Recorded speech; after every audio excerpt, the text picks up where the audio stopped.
appeared before the Congressional Committee to tell what I knew of activities which might lead to an attempt to set up a fascist dictatorship. The potential for the disastrous rise of misplaced power exists and will persist. The very word secrecy is repugnant in a free and open society, and we are, as a people, inherently and historically opposed to secret societies, to secret oaths, and to secret proceedings. President Bush signed a formal agreement that will end the United States as we know it, and he took the step without approval from either the U.S. Congress or the people of the United States. The secret organizations of the world power elite are no longer secret. It's known as the Bilderberg Group. Could their objective be world domination? I'm Jim Tucker. I've chased Bilderberg for 30 years. I'll never give up the chase. Bilderberg plan for the whole world is nothing less than world government. I'm not comfortable with that at all. Who elected these guys to run the planet? They are the elitists. They feel they should run the world for their own selfish interests. Now we can see a new world coming into view. A world in which there is the very real prospect of a new world order. Bilderberg is making great progress toward a world government, and only an educated, informed public can stop them in their tracks. David Rockefeller admits in his own memoirs that he wants to destroy the United States. Right. He's a traitor. It's good to be back at the Council on Foreign Relations. As Pete mentioned, I've been a member for a long time and was actually a director for some period of time. I never mentioned that when I was campaigning for re-election back home in Wyoming. Let us never tolerate outrageous conspiracy theories.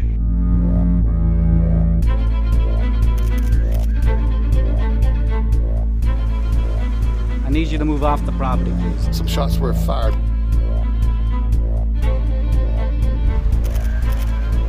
There's Bilderbergers right there. The Trans-Texas Corridor is a vital part because we stop it here in Texas. We stop the new world order right here in Texas. This thing started here. And to save this country, we kill this damn thing here.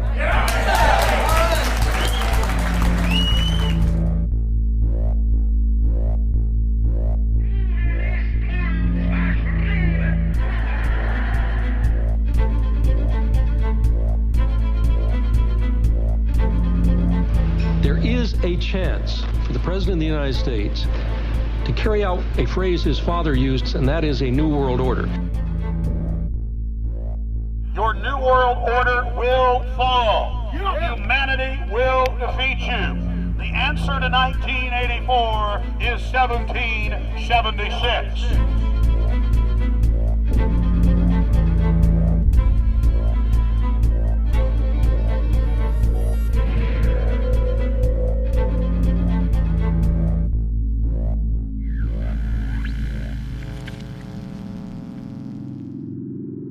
In the near future, Earth is dominated by a powerful world government.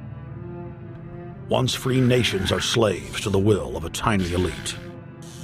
The dawn of a new dark age is upon mankind.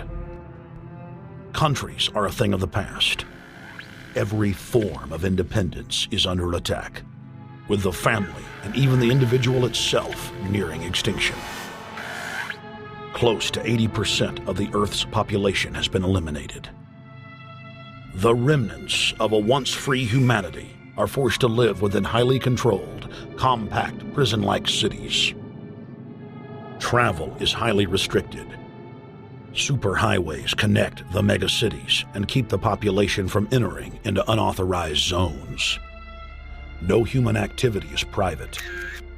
AI supercomputers chronicle and categorize every action. A prison planet dominated by a ruthless gang of control freaks whose power can never be challenged. This is the vision of the global elite, their goal. A program of total dehumanization where the science of tyranny is law. A worldwide control grid designed to ensure the overlord's monopoly of power forever. Our species will be condemned to this nightmare future unless the masses are awakened to the New World Order master plan and mobilized to defeat it. Erected by a secretive group, the Georgia Guidestones are a testament to the elite's plan for a world religion, global laws, with a global court and army to enforce it. And set in stone, it is written that the population never rise above 500 million.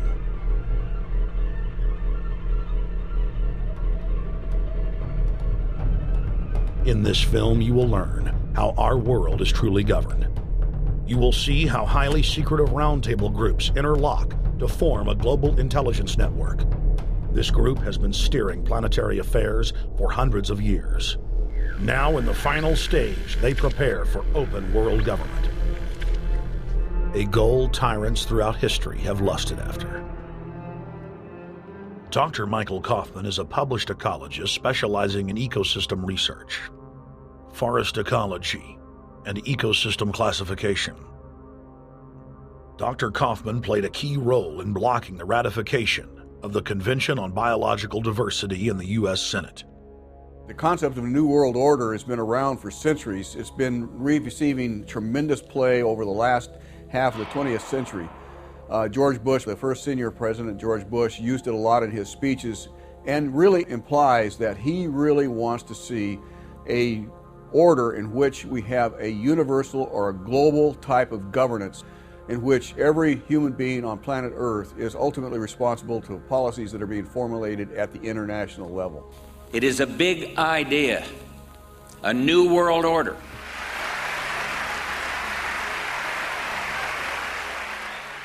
President Bush said that the New World Order was in tune, and that's what they were working for. The UN is part of that government. They're working right now very significantly for a North American Union. That's why there's a lot of people in Washington that don't care too much about our borders.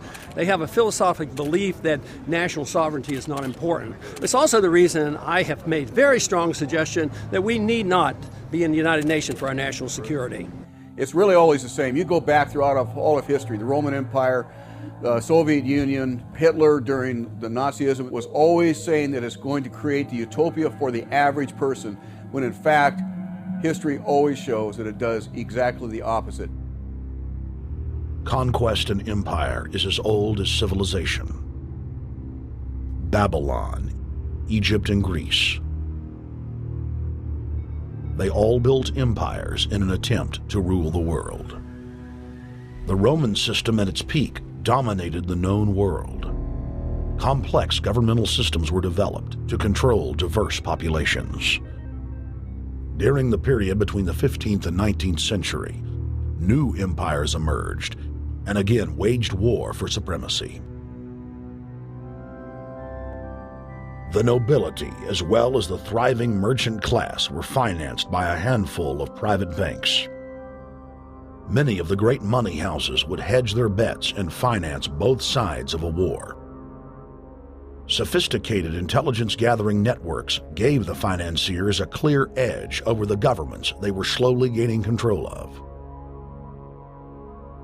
On the 18th of June, 1815, agents of the British arm of the Rothschild family looked on as Emperor Napoleon Bonaparte fought desperately to save his army from the jaws of a British-Prussian pincer attack. A Rothschild agent was able to get the news of Napoleon's defeat at the hands of Lord Wellington to Nathan Rothschild, a full 20 hours before the news reached London. Nathan, the head of the British arm of the Rothschild family, put out the rumor to the London Stock Exchange that Napoleon had won the war. Stocks plunged by 98%, and Rothschild was then able to buy up the entire British economy for pennies on the pound. When the news of Napoleon's defeat finally arrived, stocks soared. Britain was now the undisputed ruler of Europe, and Rothschild ruled England. The already dominant British Empire grew even more aggressive. Her troops and bureaucracy spread across the globe. the sun never set on Britannia's holdings. The banking cartel funded, in fact, since about 1800, they have funded both sides of almost every war. And of course, they're getting the interest off of the loans that they've given the various governments and the wars that they have actually helped stimulate and create.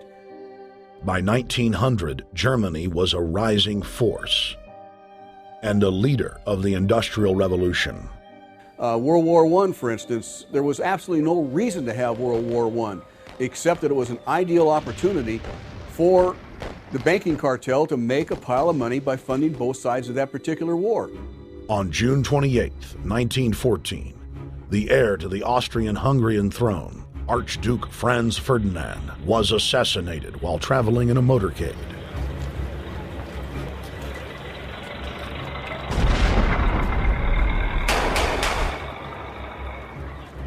The Black Hand, a Serbian secret society with connections to French and British intelligence, took credit. World War I had begun.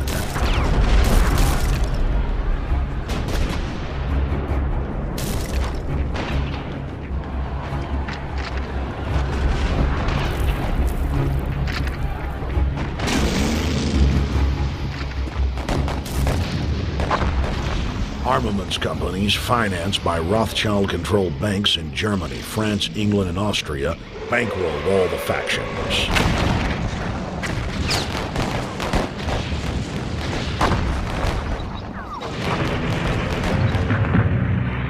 At least 20 million were killed in the war. It was a conflict so terrible the people vowed to never fight again. They dubbed it the War to End All Wars. Question is, why did they want war? Well, first of all, is money and power. But secondly, they wanted to create the League of Nations. They had this in their plans all along, and as a consequence, once the war was over or about to be over, they began to formulate this idea of a League of Nations, so this would never ever happen again. Hundreds of years of practice made the British experts at hiding their empire behind puppet governments and councils. In the name of stopping all future conflicts, they proposed that countries would join a League of Nations. Their true intention was for the League to serve as a framework for world government. President Woodrow Wilson, who had spearheaded the establishment of the private Federal Reserve System in the United States in 1913, strongly supported the establishment of the League of Nations.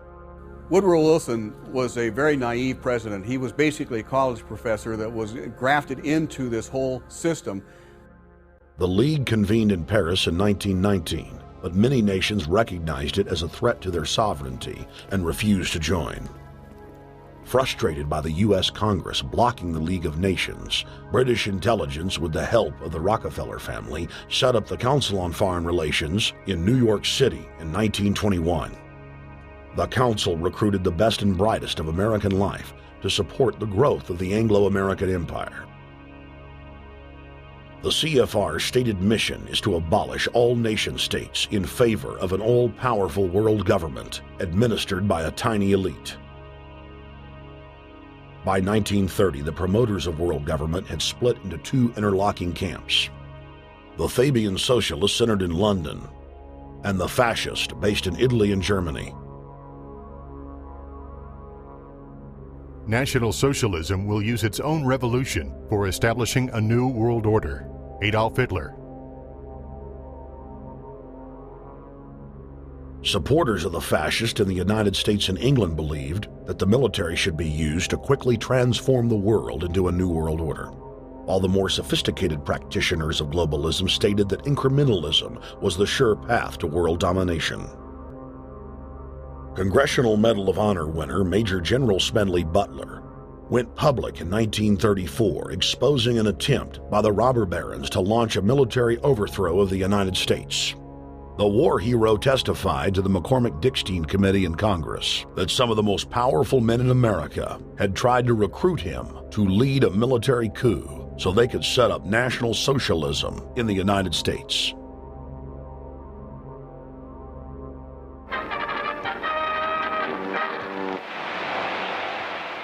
I appeared before the Congressional Committee the highest representation of the American people under subpoena to tell what I knew of activities which I believe might lead to an attempt to set up a fascist dictatorship.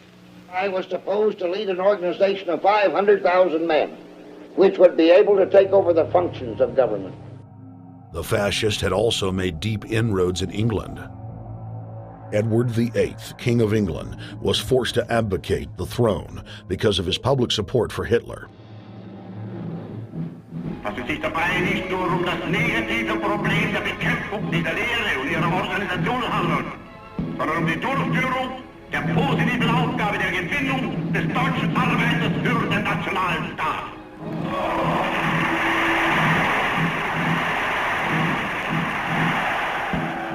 Though the German-led fascist camp was strong, the Fabian Socialist bloc was able to maintain control of the U.S., Russia, and England.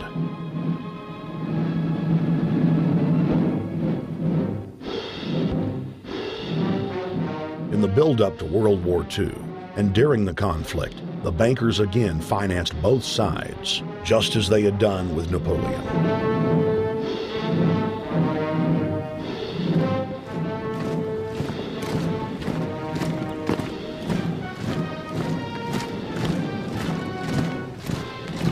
With the rise and fall of the Third Reich, Europe lay in ruins.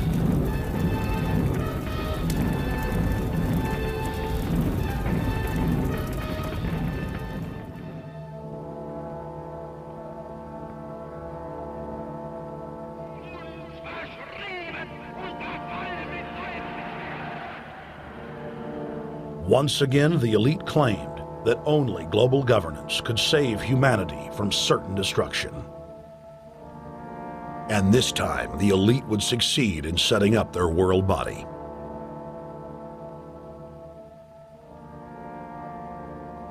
In April of 1945, at the Presidio Naval Base in San Francisco, the United Nations was founded by the victors of World War II. The United Nations complex was then built in New York City on land donated by John D. Rockefeller. Shortly after the elite established the United Nations as their base in the United States, the newly formed World Council quickly began work on the next phase in their plan, the incremental formation of continental superstates. The first step in their trilateral plan was the creation of the European Union. Unifying Europe had been tried many times and was extremely unpopular. Where Napoleon and Hitler had failed to accomplish their goals using force, the globalists would succeed using stealth. The British spearheaded the formation of the Council of Europe on May 5, 1949. The Treaty of London claimed to only establish trade ties between European nations, like NAFTA or GATT in North America. Its true intention was the formation of a European superstate.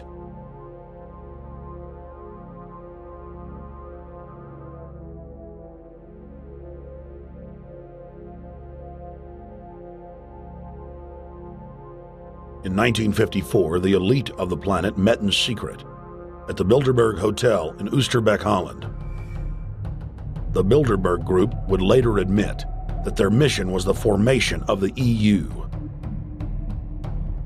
Once the EU was established, under the guise of trade deals, a North American Union and Asian Union would be formed. The three interlocking superstates formed the core of the global government, while the United Nations would serve as a world regulatory and enforcement body over the Third World subregions. The Bilderberg Group consists of the heads of all of the managing roundtable groups that steer individual countries. Picture the elite power structure of the world as a giant pyramid, with only the elite of the elite at the tip top of the capstone. The group has been so secretive that until the mid-1980s, the controlled corporate media denied its existence. Into the late 1990s, coverage only consisted of rare one-line mentions.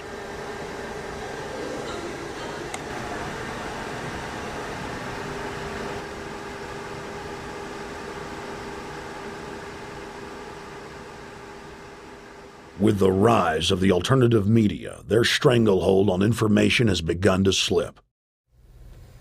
On the outskirts of the national capital today, black limousines with darkened windows converged on a hotel where private security guards imposed ironclad control.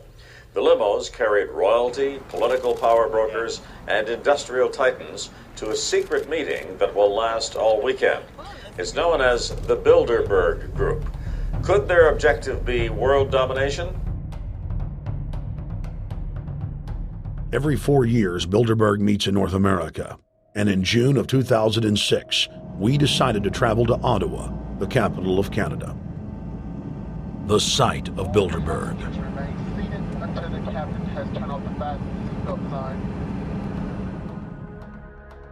In Bilderberg's long history, many reporters attempting to cover the group have been harassed, detained, and even jailed.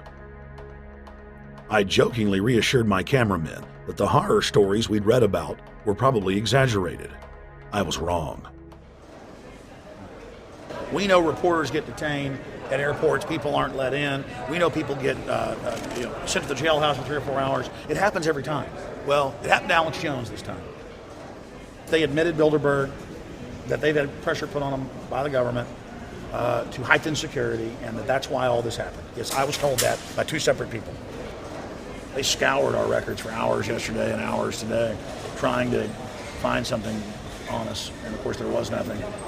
It was just scary. I mean, I've been all over the world, and I've never seen anything like this. It was like hours of humiliation. And they said, "What are you here for?" And I said, "Well, I'm here to, cover the media, covering a political event. I hope to talk to some members of Parliament." I was answering all the questions. It was clear I wasn't a threat. It was clear I didn't have any criminal record. It was clear I was press. It was clear I was coming to interview people. They were going to deny me. They told me earlier that I was probably going to be denied, and then you guys showed up, and everything changed. So what's your plan now? My plan is to go out and try to interview Jim Tucker, try to go down to the Bilderberg Group and maybe catch some of them still arriving, and try to still make a documentary.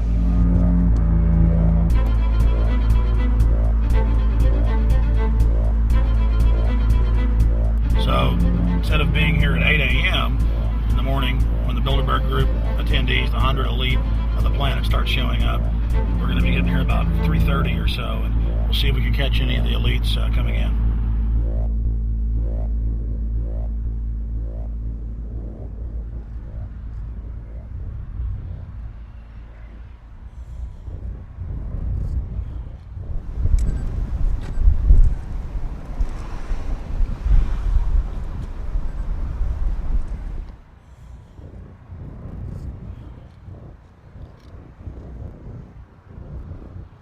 What do you think is on the agenda for this edition of the Bilderberg Society's annual meeting? They're debating the attack on Iran. They're talking about how to take out Hugo Chavez. They're talking about how to get their American Union in that destroys Canadian, U.S., and Mexican sovereignty. So we're talking about the death of Canada is what's happening in there right now. The death of your sovereignty is happening in there right now. CNN has even reported that these individuals have put out the policy reports through the Council on Foreign Relations that writes their scholarly white papers to end the United States, to end Canada, and to end Mexico. About 10 have come in.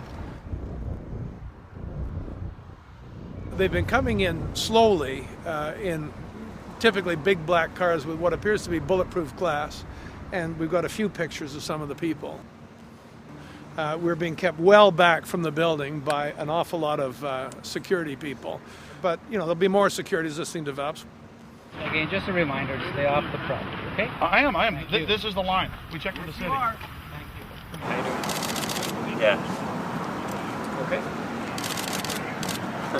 First Boston. That's the ex-president of Ireland? Maybe? Okay. Danny will know.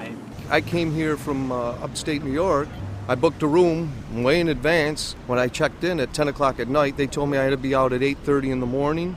And so, of course, I complied to what they wanted. I wasn't happy about it because I had been tired. I drove quite a long way. Then I went down to have something to eat, and I just saw a bunch of security here, and I was wondering what was going on, and I asked questions. And they said they were having a wedding or they were having some sort of reception. So I decided to ask a couple more questions because I thought it was kind of weird.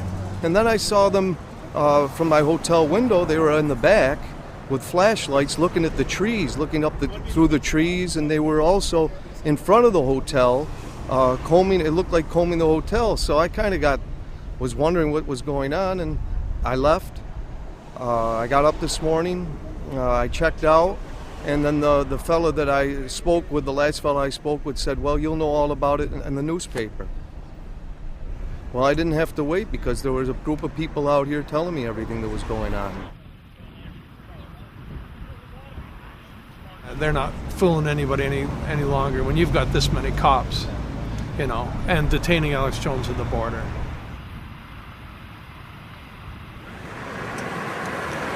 Get them on both sides. Yeah, you crook. Yeah, you're going to go to jail like Ken Lay. Oh, yeah, there's one right there. Hi. Hey, we're not your property. We're not your slaves. We're going to defeat the New World Order. The New World Order is going to be defeated. You realize that? I'm glad you do. Always does throughout history.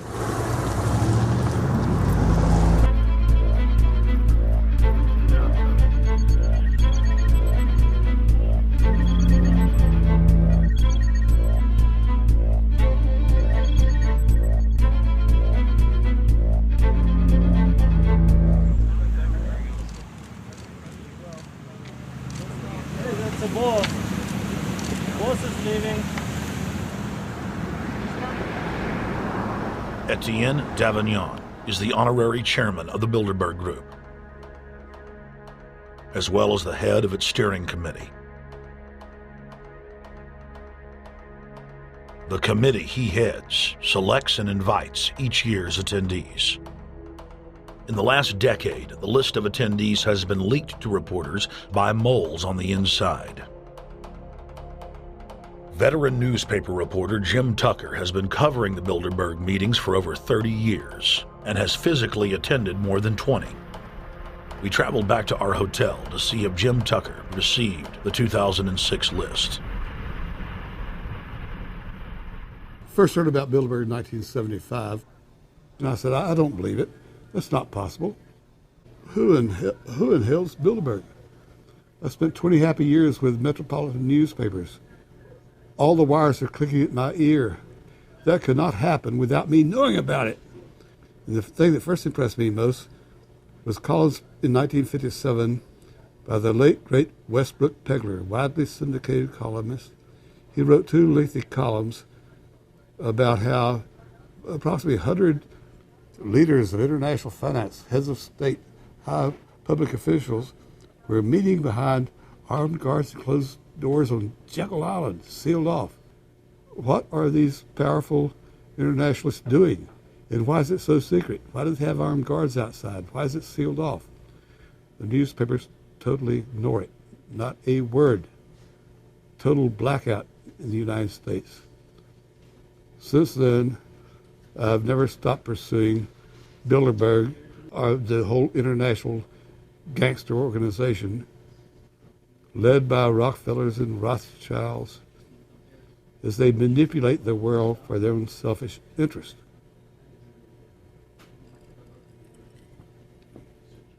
Jim, you've been waiting on the list. You normally get it on the first day. You haven't gotten it. We're told it might come in today. How important is that list? It's absolutely essential, although identifying people outside, as we always do, is important too, to find out who is not on their own list. In recent years, someone from Europe has sent a machine copy with a letterhead and so forth without identifying himself. So far, I haven't heard from him.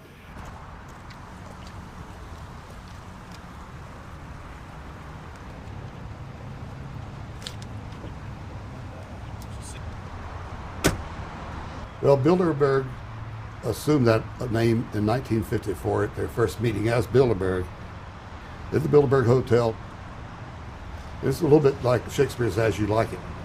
They say to Shakespeare, what do you want to call this book? And he says, As You Like It, meaning whatever you want to call it. And they thought it was dictation, so one of his plays is called As You Like It, and the title has nothing to do with the play. So that's how the Bilderberg came by their name. Now, they had been meeting for half a century. The moneyed class had been meeting But they decide they have to meet systematically every year, well planned in advance, in addition to maybe other smaller meetings throughout the year. Sure this is the right turn, Jim? No. Let's see if you can start.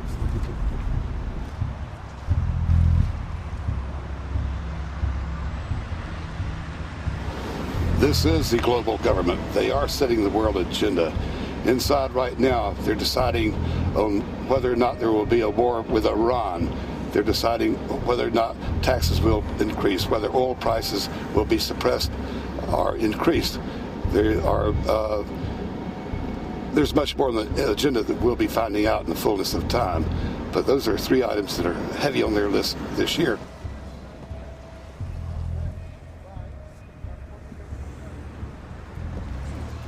This is Jim Tucker, ladies and gentlemen. 27 years covering these crooks. Tucker, pleasure to meet you. The media said he was crazy, it didn't exist. Now we forced him. 120 of the world's most powerful men, heads of state from Europe, high officials of the United States government, Treasury, White House, state, defense. They're setting the world agenda now. The reason they want secrecy is because they're doing evil. Evil is done under the cover of darkness. Good works are done in the sunshine.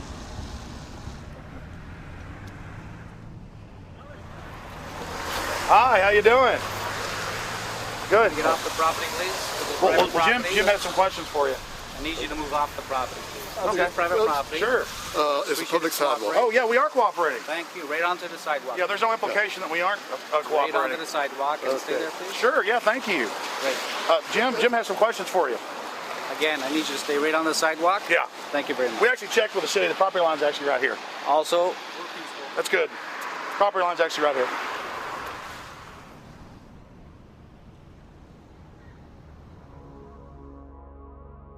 We are on the verge of a global transformation. All we need is the right major crisis, and the nations will accept the New World Order. David Rockefeller. We saw David Rockefeller and the Gone Black at the beyond the hotel, and they had no bodyguards. One of my friends shouted, "Hey, Rockefeller!" and he turned back and he was afraid.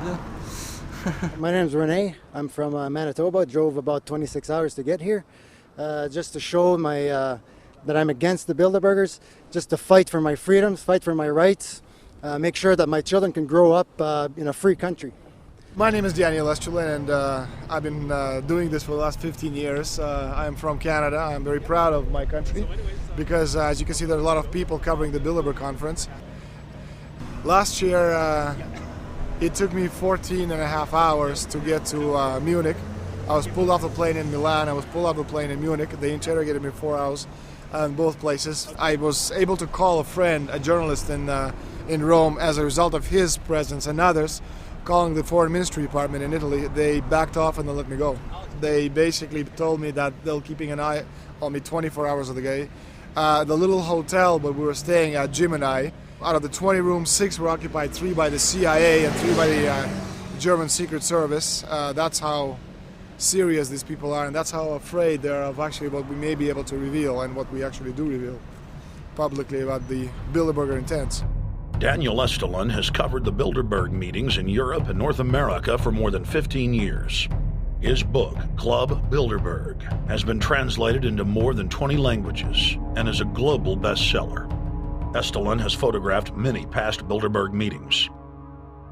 Rockefeller frontman Henry Kissinger is always a key participant. Here you see the president of the CFR, Richard N. Haas, followed by Vice Chairman of Rothschild Europe, Franco Barnaby, who is speaking with Henry Kravitz. And behind them is Richard Holbrooke, former U.S. Ambassador to the United Nations. The head of Daimler Chrysler, Jürgen Erich Schrimp, arrives by helicopter. Here, the owner of the Washington Post, Donald Graham, escorts Indra Nooyi, the head of PepsiCo. Queen Beatrix of the Netherlands, whose father, Prince Bernhard, founded Bilderberg, is a leading figure in the group. Of course, globalist kingpin David Rockefeller, seen here with his bodyguard, James Ford, always attends. The then newly appointed World Bank chief Paul Wolfowitz is photographed at Bilderberg 2005. It has been reported that Wolfowitz had attended previous meetings while still the Deputy Secretary of Defense, a violation of the Logan Act. Under the Logan Act, it is a felony offense for any member of the federal or state government to meet with members of a foreign government without the express authority and authorization of the President or Congress. Put simply, it is illegal for members of the government to meet secretly behind closed doors with foreign power brokers due to the problems of corruption and espionage that it breeds. For this reason, many prominent politicians attend, but their names do not appear on the official list. Despite the Logan Act, the governor of New York's name, George Pataki, does appear on the list, and we were able to catch the governor on tape walking with David Rockefeller at Brook Street. Multiple staff members inside Brook Street reported to us that Hillary Clinton attended for half a day.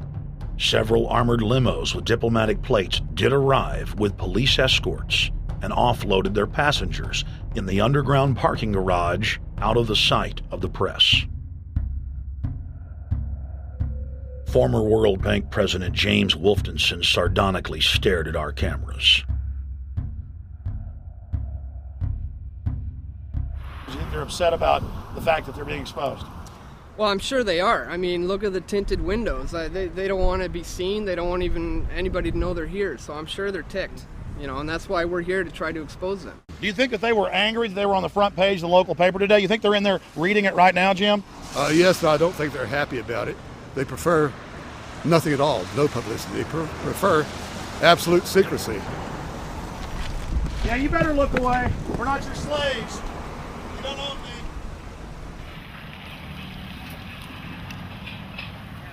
Did you get a list of the attendees and everything, or not? No, I've asked for one under a slight variation of my name, and I don't know if I'll get it or not. Also, it could happen today. For the last 3 years, I get back to the hotel. And there's a copy there waiting for you. For somebody who does not identify himself. I mean, I'm not just not revealing the source. I don't know the source myself. But a fact, because they want the Bilderberg letterhead on it, and makes a nice memento. Perfect. Alex. Yeah. That's Chalabi, eh? You think Chalabi? No, I don't think. I know. It looked like Chalabi, and it was a fat guy. Yeah. That was Ahmed Chalabi? Yeah. Oh my God, then they're really going to attack Iran.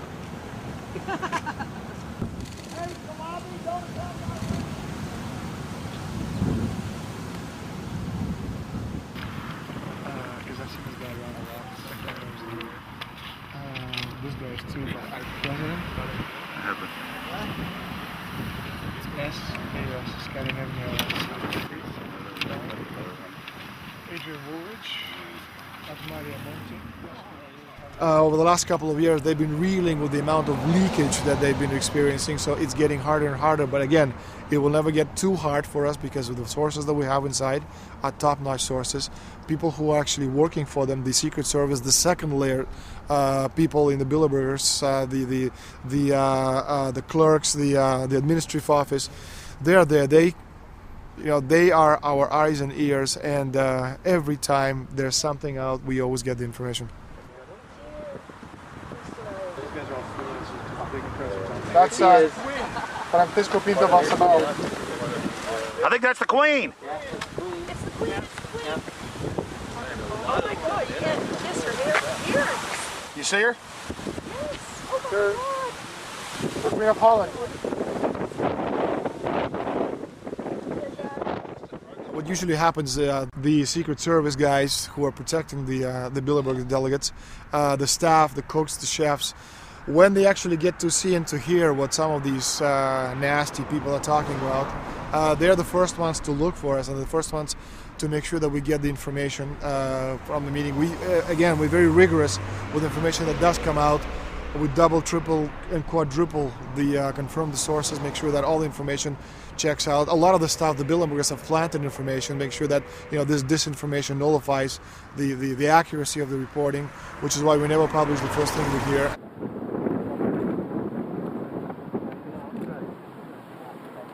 Oh. I'm the guy from the That looks like Rockefeller. The decisions that these people take, again, they're not only decisions affect business community, they affect politics, business, environment, across the entire spectrum. And these decisions are made and taken by a very elite group of people behind closed doors this year at the Brook Street Hotel. We are not privy to these decisions. We're not allowed to know what they're talking about, but we'll definitely feel the consequences of these decisions over the next 12 months when events which apparently by accident seem to happen, in fact, have been planned right here this year at Brook Street Hotel between 8th and 11th of June. What does it do when you get 120 of the most powerful people in the world getting together to have meetings with government officials? I mean, that's amazing. Well, it is what I mean is that they're planning the corporate agenda. They're not planning the democratic human journey agenda, in my opinion. Mussolini had a definition, is when the interests of the corporation take completely over from all other interests, and that's fascism. He said it should probably be called corporatism. Well, call it corporatism, call it fascism, call it neo-lib, neo-con. There's a whole variety of political words, depending on which side of the stripe you come from, to start with, which describes the thing. But what they are describing is the complete end of democracy, the end of what matters to people, the end of what happens to the human journey. And for that reason, I think this is revolting. Ladies and gentlemen, we're here in Canada today to stand up against the Bilderberg group that is attempting to get rid of the sovereignty of the United States. The truth of your world government has now been exposed. We know you are ruthless. We know you are evil.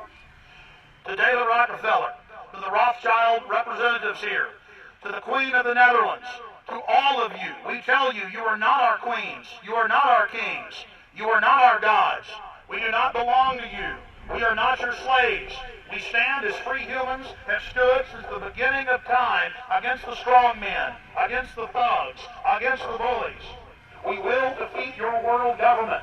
We will defeat world taxation. We will defeat your control grid. God is on our side.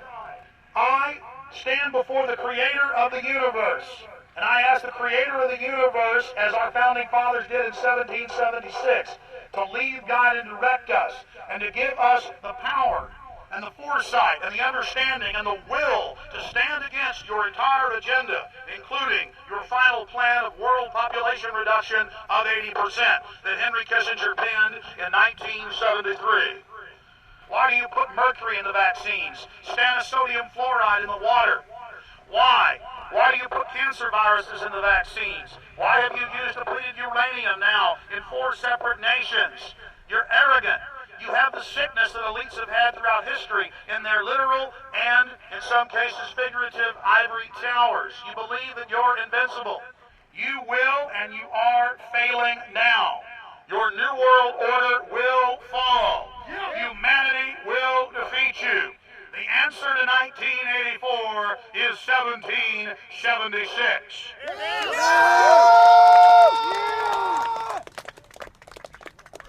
Bilderberg is an elite organization, and the way it works, the protocol of the meetings is the staff, after they're vetted out, they're told exactly how they're supposed to behave themselves, meaning that they can never address the attendees, they can never speak to them unless they're spoken to first, they can never look them in the eye.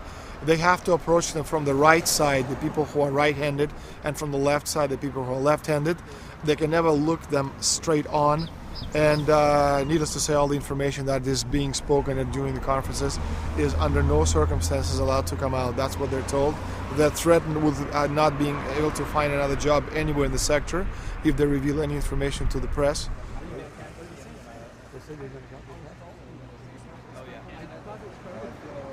Richard Holbrooke? Ambassador Richard Holbrooke thought the peasantry wouldn't recognize him if he took a stroll off the grounds of Brook Street.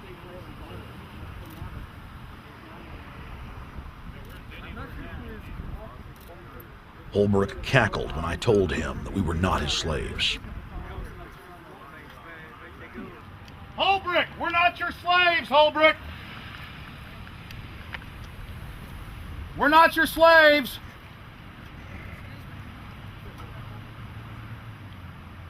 Holbrooke, we don't belong to you. We're not your property. Get back on the sidewalk. We're free humanity! Yeah, there he goes. Coward. They love it.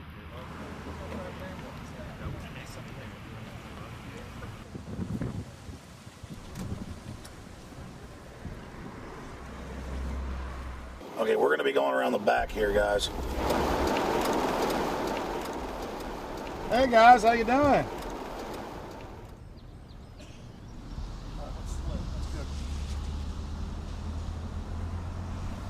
There are several rings of security service. The American delegation at every Bilderberg meeting is usually protected by the CIA and a special division of the US Army. The British delegation is protected by the MI6. Israelis usually are protected by the Mossad. The Ottawa police, in this case, working for the security, they have very little, actually they don't have any information at all on what the meeting is about. They don't even know who the Bilderbergs are. Then there is an elite private firm protecting the perimeter, doing all the dirty work, such as shooing off the photographers and bothering the protesters. But, you know, that's like piddly stuff. All the heavy stuff is done by the security service, such as the CIA, MI6. Some years ago, my legs were a little bit stronger than they are now, and I crept over a fence under cover of darkness and approached. The cops started yelling and pointing at me, so I ran with speed I didn't know I still had, and some shots were fired, but they were far above my head. I mean, they were intimidating, but they were not really trying to kill me. Not when sharpshooters are fired far above, 20 feet above your head. Bilderberg was founded by David Rockefeller and the Rothschilds in Britain and Europe. They're still the main powers. Baron Evelyn D. Rothschild, a male, attended for many years. Rothschild is still represented. You'll see them on the list of participants. Somebody representing the Rothschild group. They are the main powers behind Bilderberg. The Dutch World Shell is part of the Queen's fortune. Of course, the Rockefellers have always had heavy oil interests. That was the original source of their old money from the old man. Jim just got the official Bilderberg letterhead list from his mole inside the Bilderberg group. Let's go look at it. Wall Street Journal.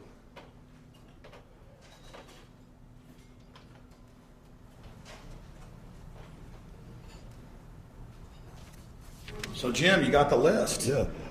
Did we identify Wolfowitz as being here because he's not on the list? No, we positively identified Wolfenson. Yeah, he's on the list. Yeah, there's Wolfenson right there, James Wolfenson. But aren't there always people who aren't listed? Yep. Over the years, we've identified like sometimes one, sometimes three people who are not on their own list who have attended. Now, I think what is very difficult for most people to understand is how such a small group of 125 men and a few women control a population base of 6 billion people. Actually, it's much easier than you think. These people work on what I call systemic methodology, meaning that you take a pie, just imagine you take an apple pie and you slice this apple pie into lots of very small pieces, and you put in front of each one of these pieces your man or woman of trust. And by controlling this individual, you control an entire organization. For example, if you take Paul Wolfowitz, who runs the World Bank, through him you can control the entire organization. You don't need to control what the dishwasher or the toilet cleaner thinks or does or believes in. You just need to control what he does and what he believes in. And what he does will permeate the entire organization. And that's how you control, with very, very small power base, an entire global population of 6 billion people. Bilderberg is making great progress toward a world government. They have created a superstate in Europe called the European Union. They're intent on creating a Western Hemisphere Union called the American Union. NAFTA is to be expanded into every country in this hemisphere. As NAFTA expands, it will take on the role of the American Union. And only an educated, informed public can stop them in their tracks. We went into downtown Ottawa and talked to locals to learn if they were aware of the elite meeting in their city.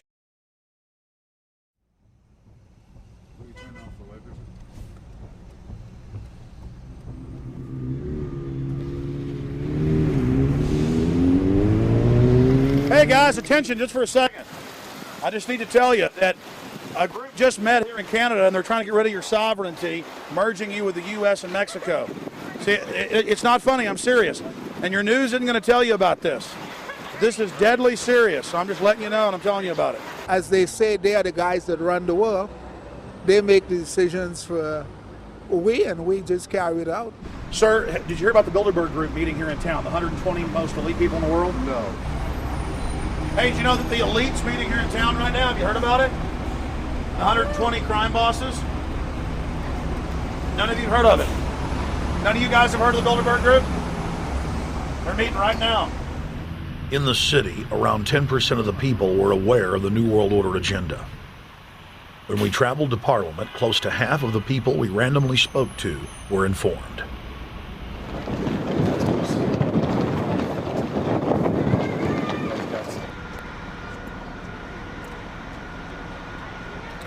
Ma'am, what did you say about the American Union? It's going to end up happening.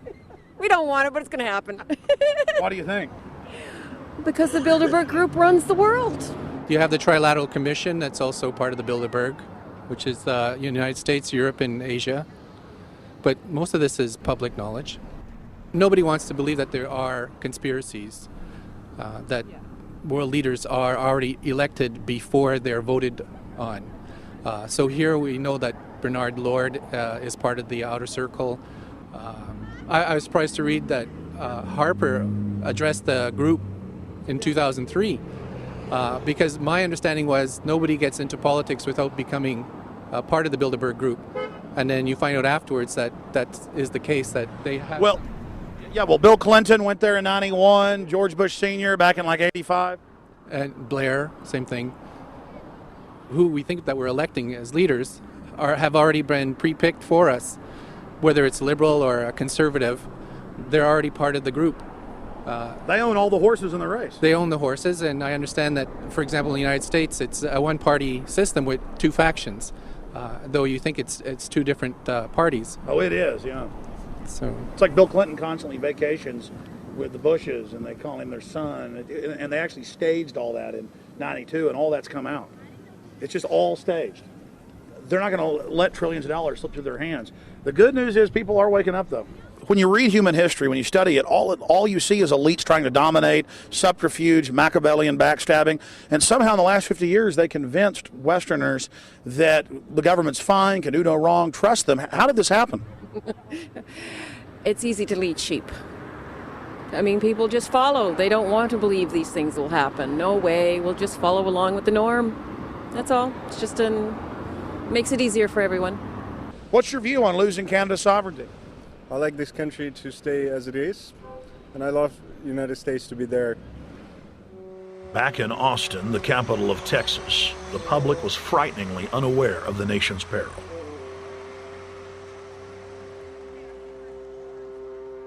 Have you heard about the North American Union? Not really, no. I don't watch TV. No, I haven't. Interesting. I was not aware of that. I don't know exactly what you mean, so... I don't think there's going to be a merger of the three nations. No, I have not. No. No, I didn't know this was happening, so... Yes, I have. Oh, you have heard about it? Yes. After that big rally the other day, don't know about it? I don't know about anything. No, I have not. Have you heard of the European Union? I have, yes. Are you aware of the European Union? Oh, yeah, of course.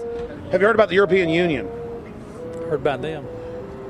Do you know about the European Union? No. Europe, 15-member group expanding? A what? 15 nations of Europe merging in 2000. Whatever. For over 50 years, the Bilderberg Group constructed the European Union by stealth under the guise of trade deals. Now the elite are using the same secretive program to complete the North American Union. But this time, superstate integration is on the extreme fast track.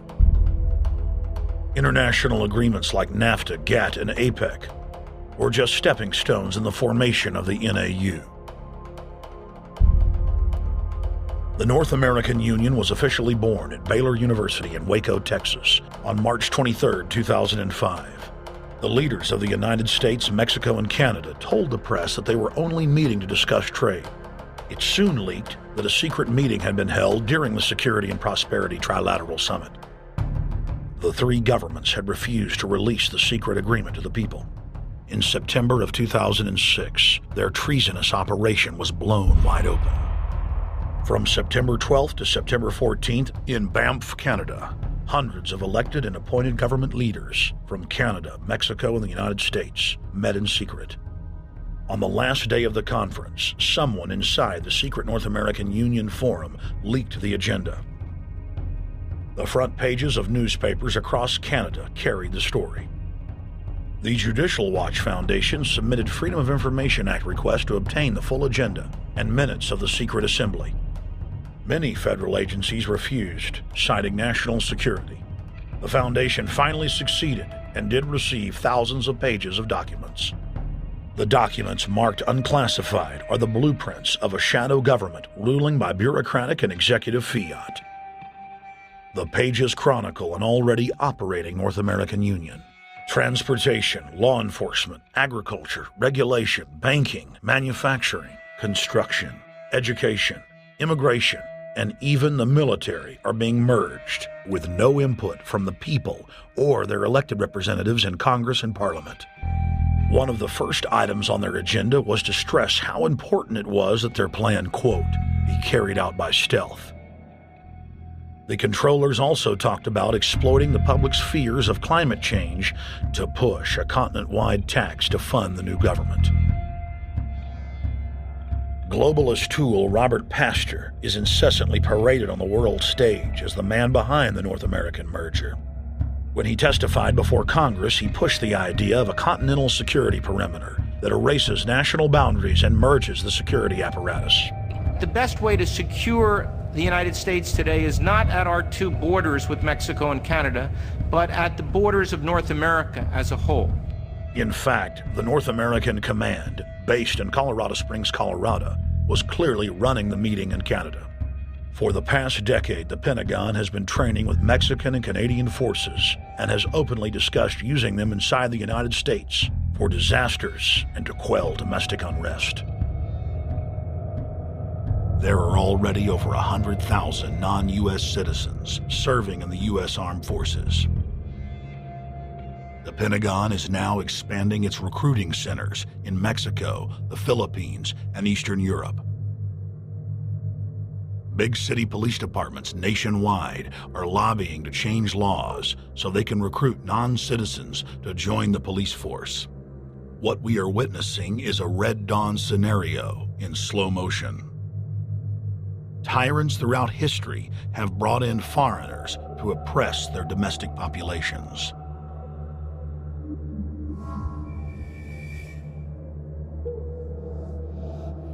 When their coup by stealth was exposed, the three governments went into damage control mode. The Security and Prosperity Partnership quickly staged a show summit that was held in Ottawa, Canada in February of 2007. It is the only way that we can achieve security and prosperity for our people is through this cooperation. We actually occupy one physical space, the North America. We've also had a chance as foreign ministers to talk about how we cooperate in the region and indeed in the world. Protesters who were upset about losing their countries and freedoms were not tolerated. A couple of weeks ago, an Al-Qaeda supposed whatsoever. The Security and Prosperity Partnership has been signed without any sort of parliamentary debate. Globalist publications have been open with their frustration that the population has not bought their latest PR stunt. As integration inside the European and American unions accelerates, the superstates themselves are being merged. On April 30th, 2007, a summit was held at the White House. The Security and Prosperity Partnership's secretive approach had alarmed the public. So this time, President Bush, German Chancellor Merkel, and EU Commission President Barroso hid their treachery in plain sight. Thank the Chancellor and Josie very much for the transatlantic economic integration plan. And for that too, we need to develop a common market, common standards. So this is indeed a very important agreement, an agreement that also brings with it a Transatlantic Economic Council to be a permanent body with senior people on both sides of the Atlantic that will look at all those issues in a concrete manner, in which way we can make it move forward. The BBC reported that the US and EU had agreed on a single market. By announcing a new economic community integration, they were simply repeating what had been done in America and the EU on a larger scale. The accord states that the two blocs will aggressively push regulatory convergence in more than 35 areas, from financial services, intellectual property, military, education, mergers and acquisitions. They also agreed to jointly push a global carbon tax. We recognize that we have a problem with greenhouse gases. We agree there is a global threat, it's a serious threat. We agree there is the need to establish a limit to greenhouse gases. We need to discuss the possible pricing of CO2. How can we translate this into a market economic compatible scheme? We have agreed to establish a high-level group, a forum. This EU-US result is translated into the G8, debated together with the outreach countries, China, South Africa, Brazil, among others, and India. A global solution to a global problem. If Bilderberg succeeds, America falls. All the victimized countries lose their sovereignty. Bilderberg is not a person, it's not an idea, it's an ideal, a very powerful group of people working together and from the positions of ultimate and absolute power, destroying every constitution on earth, no matter how powerful the constitution of the nation is. That's what these people do. The African Union arose out of the African Economic Community, set up in the early 1980s. The African Union is financed by a consortium of international bodies, governments, and corporations. The African Union Army serves as an enforcement arm for the New World Order's exploitation of Africa. In Asia, APEC and ASEAN have announced plans to form the Asian Union, consisting of Asian and Pacific nations, having more than 3 billion people within its borders. APEC will become the Asian Pacific Union, and the world is to be divided into 3 great regions for the administrative convenience of the world government in which the UN is to evolve. As the unions form individually, they are simultaneously merged to form the first planetary government. They're trying to destroy every nation on earth which is trying to promote progress, because these people basically they are landowners. They don't need progress because they control the land. If you take the most powerful man in London, the people who belong to the Council and the Committee of 300, who belong to the Bilderbergers, the British royalty, the Guelphs, the black nobility of Venice and Genoa, these people they're landowners.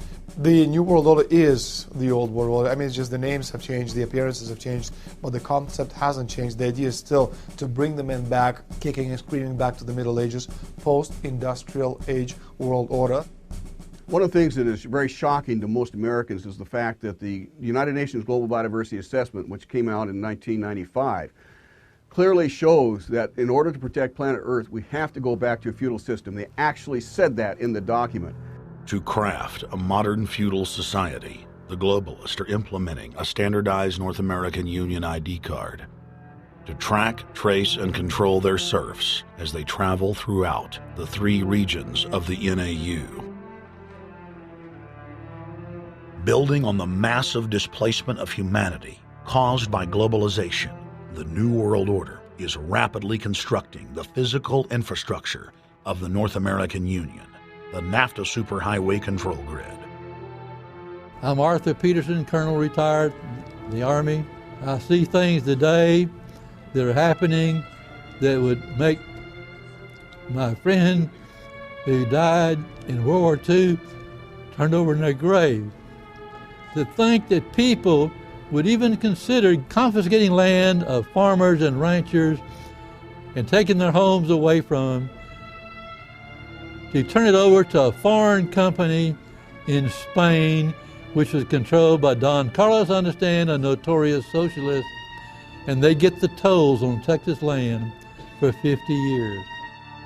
The proposed Trans-Texas corridor would be a patchwork of superhighways and railroads stretching 4,000 miles from the border of Mexico, cutting through Texas to Oklahoma. A lease has been signed that would make Texas Highway 121 a toll road. A private Spanish company won the bid to build and collect the tolls for the next 50 years.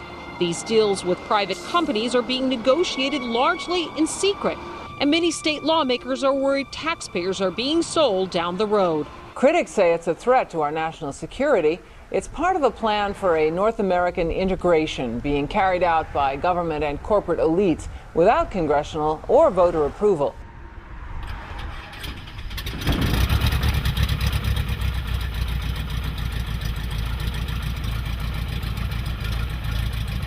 We took to the air over central Texas to get a bird's eye view of the Trans-Texas Corridor, which is under construction and will form the heart of the Trans-NAFTA superhighway system.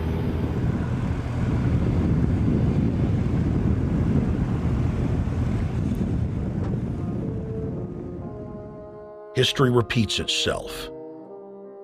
2,000 years ago, all roads led to Rome.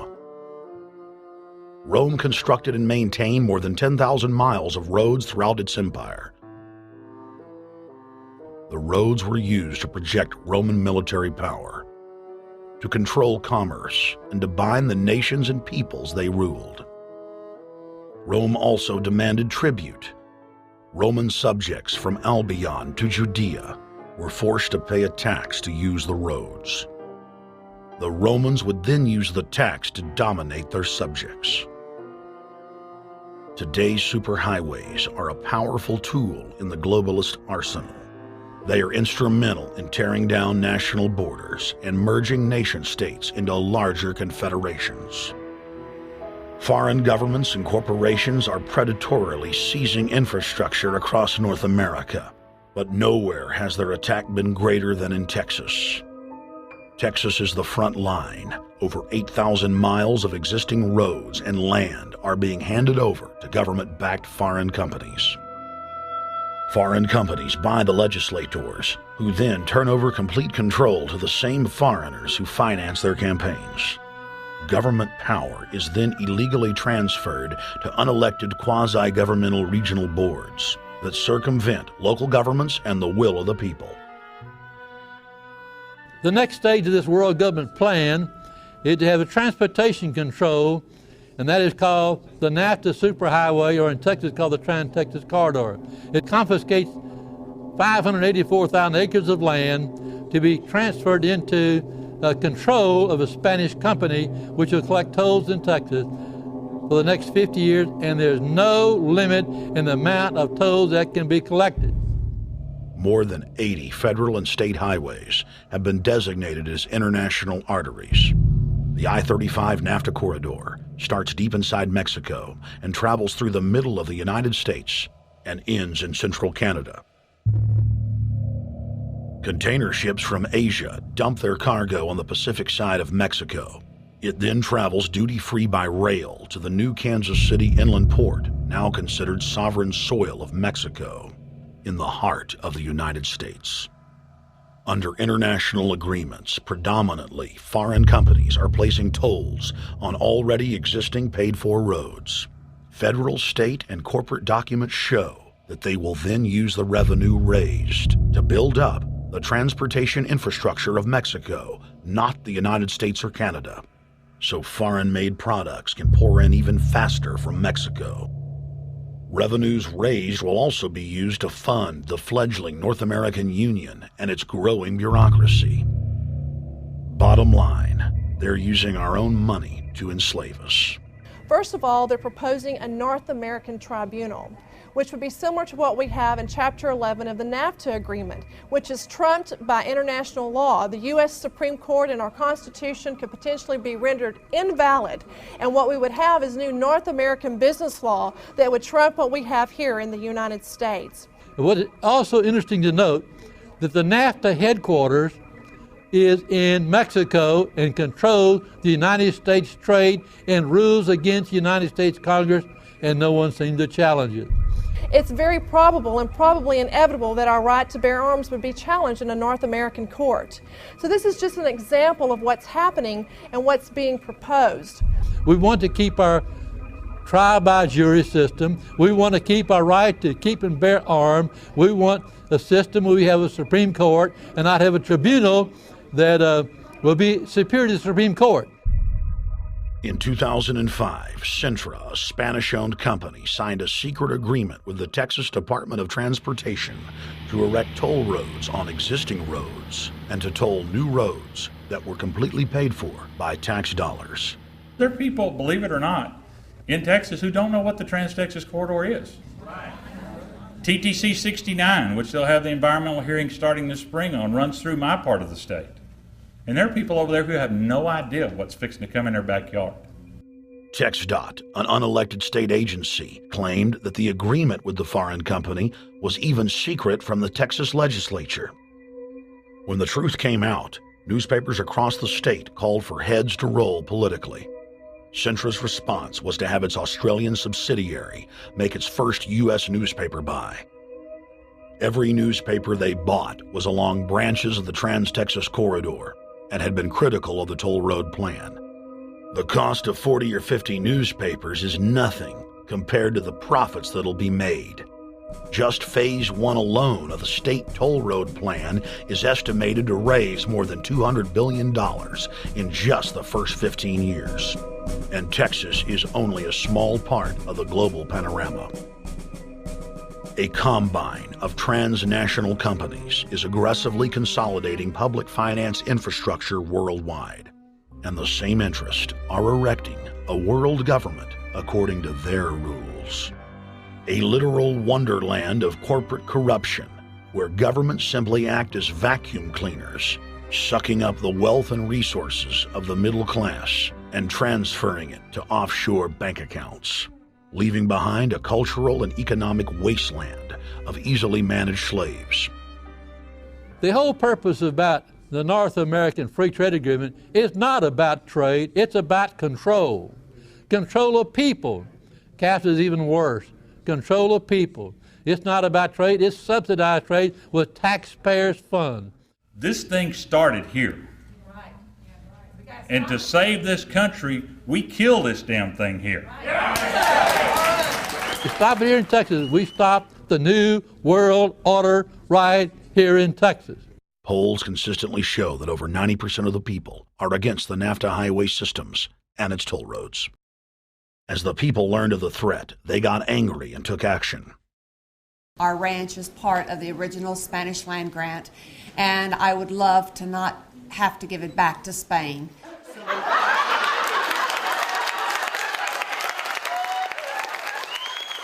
Opponents of a proposed superhighway today held a major protest.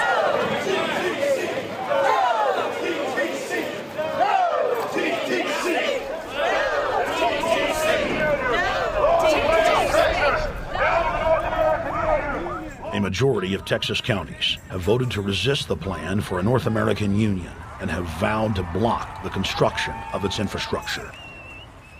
Heck, we already know in a law that was passed by a subservient United States Congress, where practically nobody in the entire Congress stood up and said no, they've already passed a law saying all their driver's licenses are going to be chipped. Well, I'm telling you right now, I'm not going to carry in a driver's license that's got a chip in it so Big Brother can watch everywhere I go and see everything I do. No, no, hell no. No, all of it. No, no. We, the people, own this plot of ground. We, the people, own those trees there. We, the people, own our beautiful Texas, and we are not going to let a bunch of crooks and robber barons take our beautiful Texas away from us. Hell no! Hell no! No, no, no!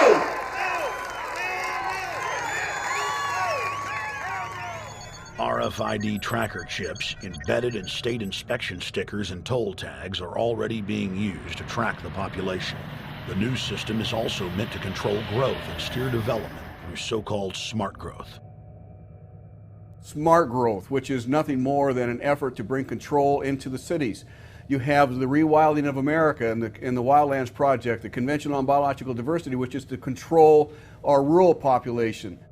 Toll roads on interstate highways nationwide are walling off exit ramps to small towns and rural communities, and are creating ghost towns by design. This trend is accelerating under the NAFTA highway system and is meant to rewild more than half the country. All of these things are designed to bring more and more control to bureaucracies rather than to the independent individual, the sovereign individual of this nation.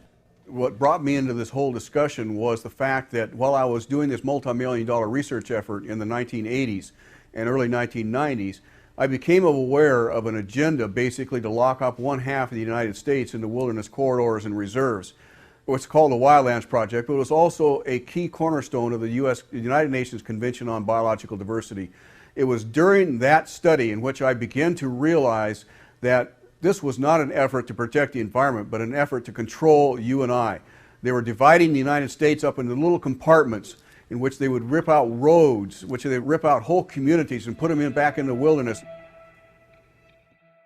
The federal highway system was designed by Pentagon war planners in the 1950s to serve as a rapid deployment conduit to move ground forces for the defense of the United States during invasion.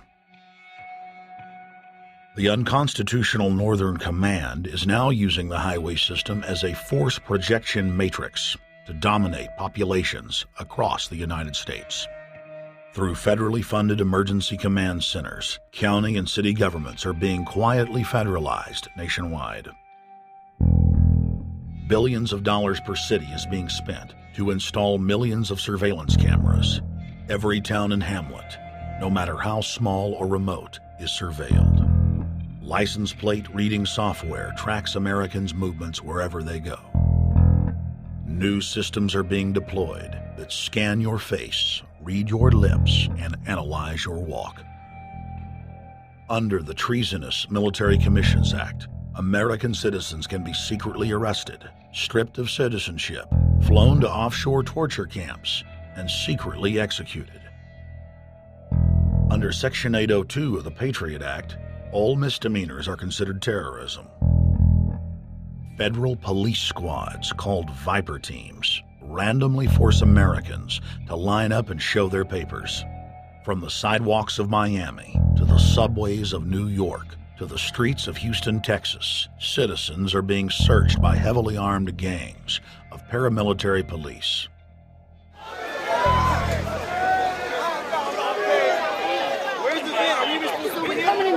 Come on, guys, come in. Yo, can you get that camera off of us, sir? Sir, can you get that camera? United States, First Amendment. All right, but you can get that camera. I'm saying get the camera out of my face. That's what I'm saying. You're on the streets of New York. So what does that mean? I'm saying get that camera out of my face. That's what I'm saying. It's a free country. Fuck wrong with you? It's a free country.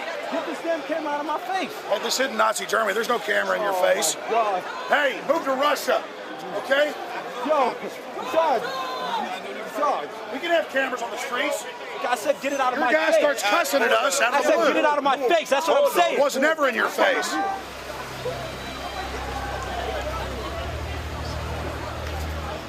Yo. Long before 9/11, the Pentagon was aggressively violating the federal law that bars the military from policing the American people. Coast to coast, for more than 2 decades, teams of troops would just appear out of nowhere and randomly stop cars and search pedestrians. The acclamation accelerated with regular Army searching bags at the Super Bowl and the Kentucky Derby, as well as other high-profile events. Then President Bush signed a Defense Authorization Act, which radically increased the funding for the already bloated shadow government. In the act, the executive branch formally announced that it was preparing for domestic insurrection and went on to preemptively strip the state governors and legislatures of their powers. The federal government is openly announcing that it is the only authority as it treats the people and the states as enemies. Then on May 9th, 2007, President Bush unlawfully granted himself new powers, and the presidency officially became fiat dictatorship. In the past, continuity of government has been shared by the legislative, judicial, and executive branches of government. Now, all power resides with the president. For the smallest of reasons, including, in the document's own text, any incident in the world, regardless of location, that affects population, infrastructure, environment, economy, or government functions can trigger, at the president's will, total martial law. It is important to add that the president is merely a puppet of the global crime syndicate and may not use the new powers, but simply pass them on for use by future puppet administrations.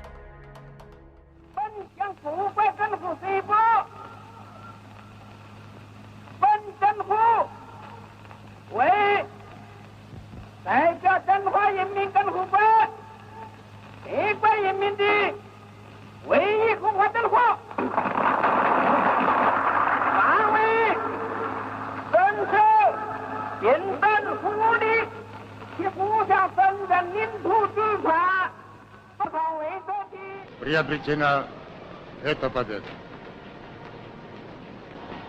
Не забывайте принесенных вами жертв. You must teach people to love their leader. This is the only most important.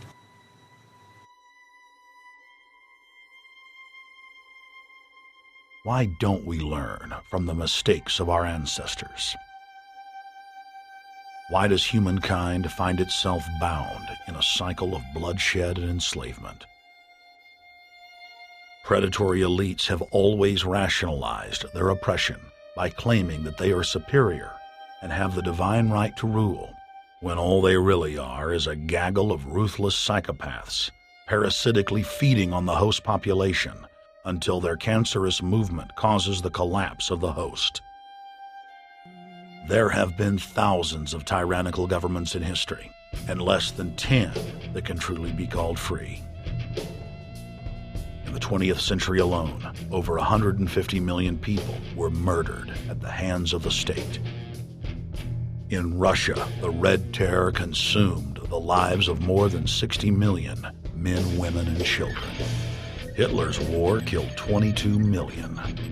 During Mao Zedong's reign alone, more than 60 million peasant farmers were killed. And the list goes on. 300,000 innocent civilians killed in Guatemala. More than 2 million souls brutally murdered by the government of Cambodia. 1,500,000 killed in Turkey. 300,000 in Uganda. 800,000 plus hacked to death with machetes in Rwanda. Sadly, there are too many examples of innocent families being exterminated by their governments on an industrial scale to name them all. It is a historical fact that the state is the #1 cause of unnatural death. If you take the 150 million people killed by power-mad government in the last century and divide it by 100,000, the number of souls lost would fill the biggest sports stadium, packed with 100,000 screaming fans, 1,500 times over. That's 1,500 sports stadiums, crammed with 100,000 people each, all exterminated. For those who think it can't happen here or won't happen to them, you have been warned. The carnage witnessed in the last 100 years was only the preparatory phase of the New World Order's master plan. 稍有常识的人都会看出，如果我们的铁骑继续前进，这个螳臂挡车的歹徒难道能够阻挡得了吗？ Hitler and Stalin's crimes are now part of history, but the communist Chinese system of evil is not content with racking up the highest death toll in history. The mass murder and enslavement is still going on today and enjoys the full support and sanction of the New World Order. 摄像机拍下的这个画面，同西方某些国家的宣传恰恰相反，正好说明了我们的军队。Communist China serves as a globalist laboratory, a proving ground where 1.4 billion people live out their lives as guinea pigs who serve as test subjects for the formulation of the brave new world.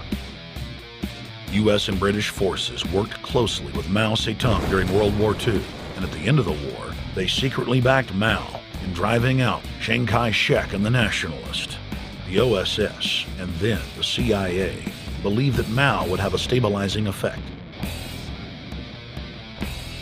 Bill Clinton's mentor and Georgetown University political science professor Carroll Quigley explained in his book, Tragedy and Hope, how the Anglo-American Roundtable groups backed every brand of authoritarianism, from communism to fascism, to ensure that a centralized government dominates the population and the economy as planned. The elite are monopoly men. They seek to create monopolies and dominate populations through the barrel of a gun. In their writings, the leadership of the New World Order has continuously heaped praise on the corrupt communist Chinese model.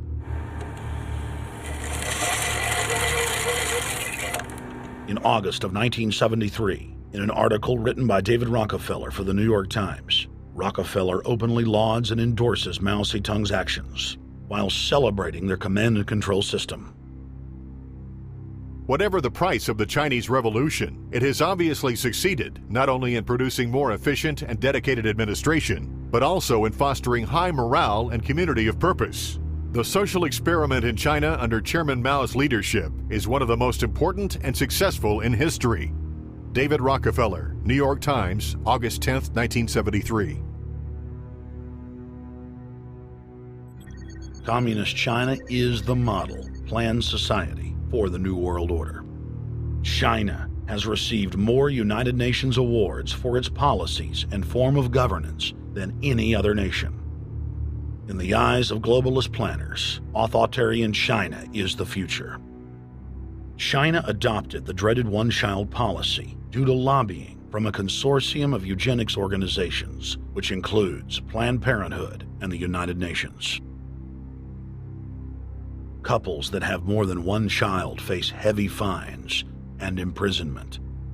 The practice of forced abortion in China, coupled with the cultural desire to have a male child, has plunged China into a deepening crisis where there are 30 million more men than women. The Chinese police state ruthlessly crushes all forms of dissent.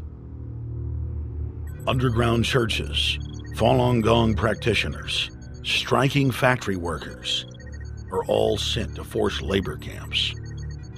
Their blood and tissue types are cataloged in preparation for organ harvesting.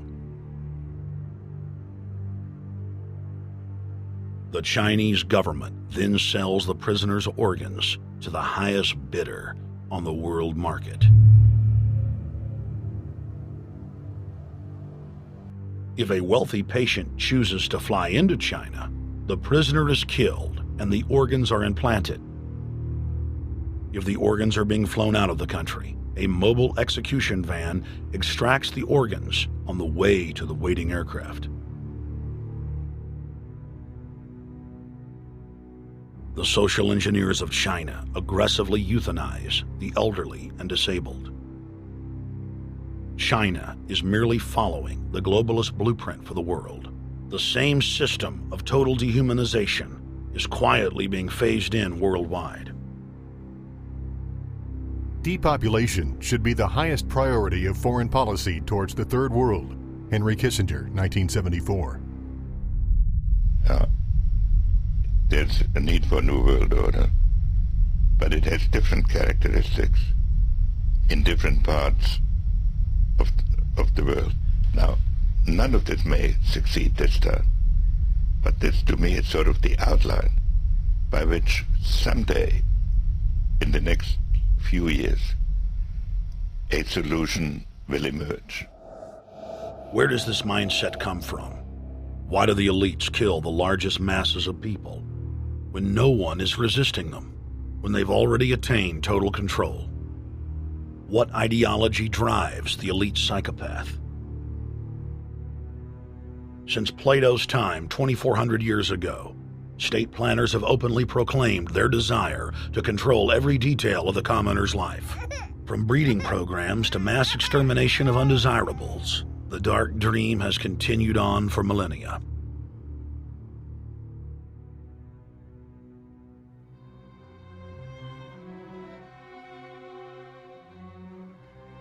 The scientific rationale for tyranny has always been attractive to elites because it creates a convenient excuse for treating their fellow man as lower than animals.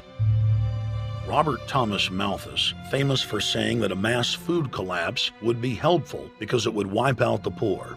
His fictional scenario would later be called a Malthusian catastrophe. Malthus is important because his ideas led to the rise of a new scientific field that would dominate the course of human history for the next 200+ years. Charles Darwin, an admirer of the Malthusian catastrophe model, developed the theory of evolution, its chief tenet being the survival of the fittest.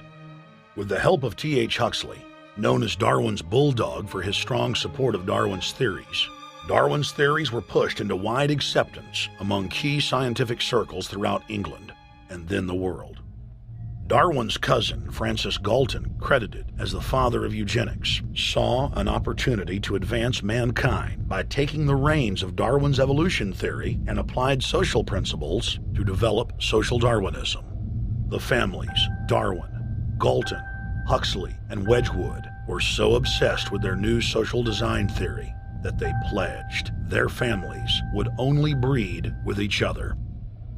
They falsely predicted that within only a few generations, they would produce supermen. The emerging pseudoscience was only codifying the practice of inbreeding, already popular within elites for millennia. The four families experiment was a disaster. Within only 2 generations of inbreeding, close to 90% of their offspring either died at birth or were seriously mentally or physically handicapped. The moneyed class of the planet, and particularly the royal families of the world, who were already obsessed with breeding and filled with a predatory disdain for the underclass, seized on the new science and began aggressively enforcing its aims worldwide.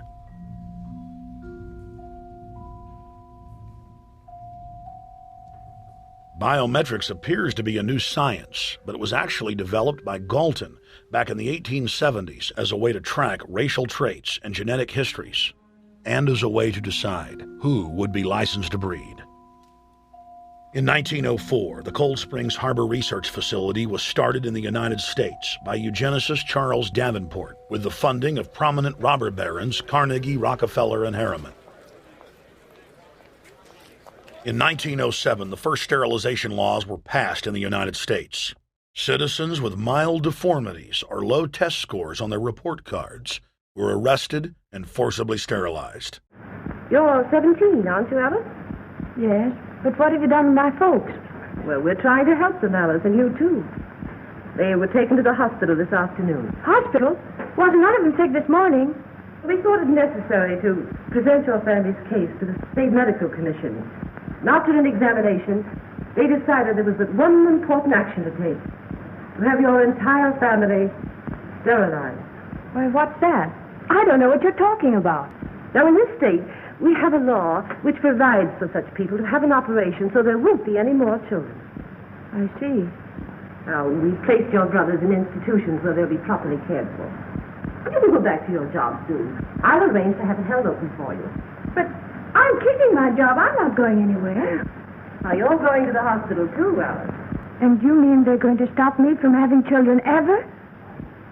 Exactly. I'm all right, I tell you. I won't go to any hospital. We don't want any trouble with you, young woman. If you refuse to go, the officer here will take you by force. In 1910, the U.S. Eugenics Record Office was set up. By then, the British had created the first network of social workers, expressly to serve as spies and enforcers of the eugenics race cult that was rapidly taking control of Western society. The social workers would decide who would have their children taken away, who would be sterilized, and in some cases, who would be quietly murdered.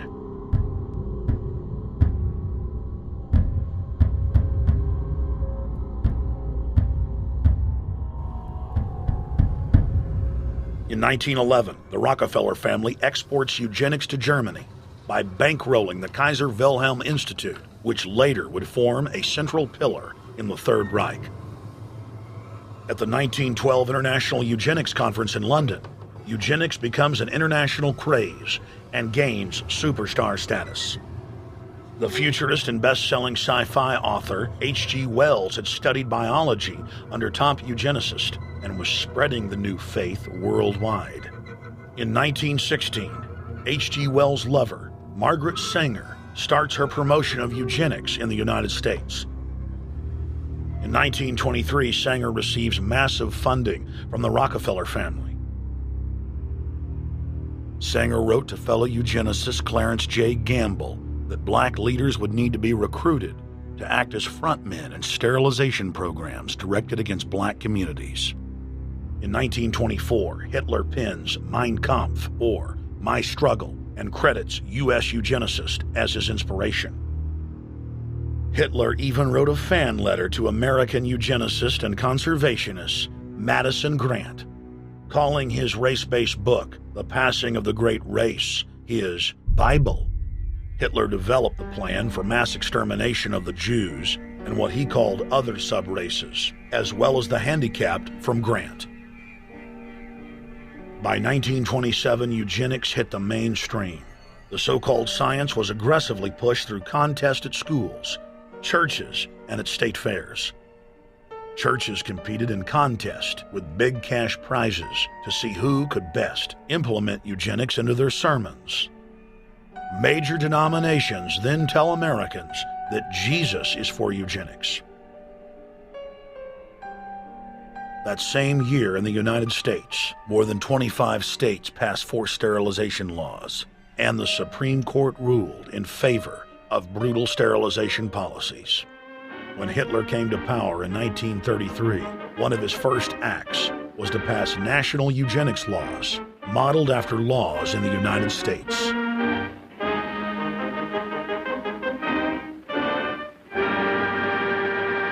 The 1934 film Tomorrow's Children brought the eugenics agenda to the silver screen in the United States.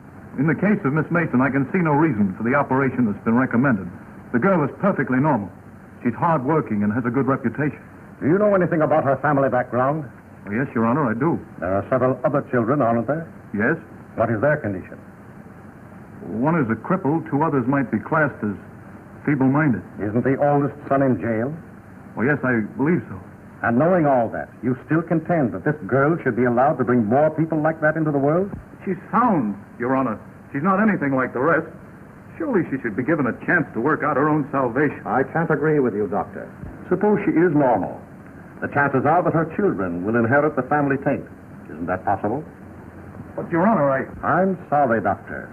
3 generations of unfit are enough. Petition not allowed. By 1936, Germany had become the world leader in eugenics for taking effective actions to sterilize and euthanize hundreds of thousands of victims. The big 3 of American eugenics, Davenport, Laughlin, and Goethe, were dispatched by the Rockefellers to Germany, where they advised the Nazis on the fine-tuning of their extermination system. With the strong support of the U.S. and England, Germany had gone over the edge, and tens of millions would pay with their lives. At the end of the war, the Allies protected from prosecution the very Nazi scientist that had tortured thousands of people to death. The Nazi brand of eugenics had embarrassed the elites, but they had no intention of stopping their plans. The Allies literally fought with each other over who would get top Nazi eugenicist. It didn't matter if the SS doctors had tortured tens of thousands to death. They were free to go. The Angel of Death, Joseph Mengele, and his boss, Ottmar von Verscher, were not prosecuted, and von Verscher even continued his work in Germany after the war. Eugenicists were angry that their great work had been exposed. They then scrambled to camouflage their agenda. Eugenics Quarterly became Social Biology. The American Birth Control League became Planned Parenthood. New terms like transhumanism, population control, sustainability, conservation, and environmentalism replaced racial hygiene and social Darwinism. Many eugenicists of the previous period engaged in what they called crypto-eugenics, purposefully taking their eugenics beliefs underground. They became highly respected anthropologists, biologists, and geneticists in the post-war world.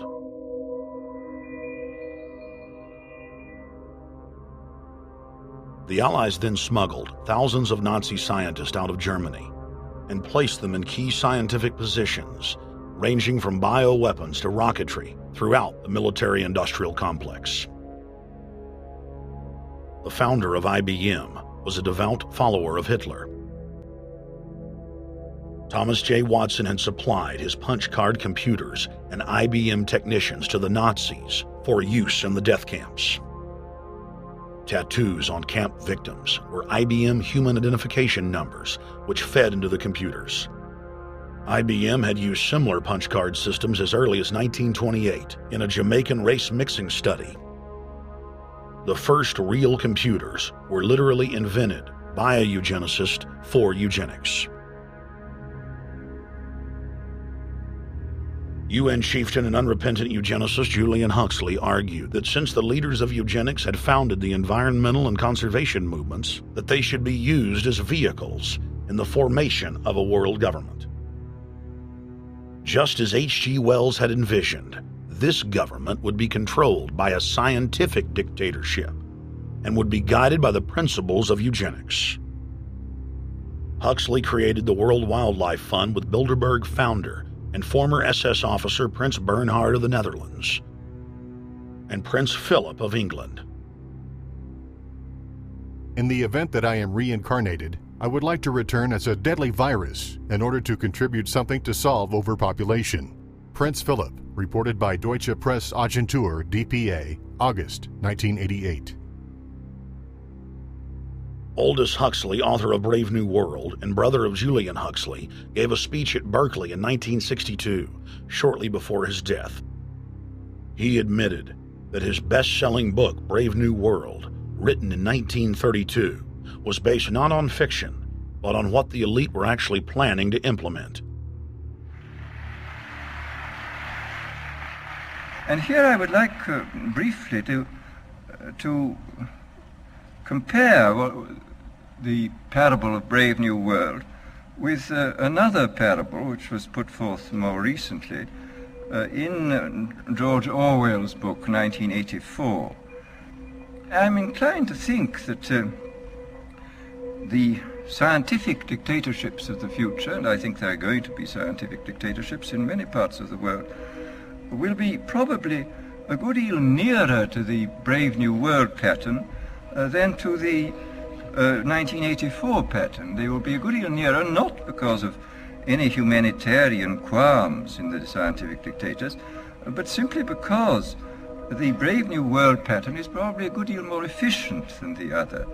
That if you can get people to consent to the state of affairs in which they are living, the state of servitude, the state of being, well, it seems to me that the nature of the ultimate revolution with which we are now faced is precisely this, that we are in process of developing a whole series of techniques which will enable the controlling oligarchy, who have always existed and presumably always will exist, to get people actually to love their servitude.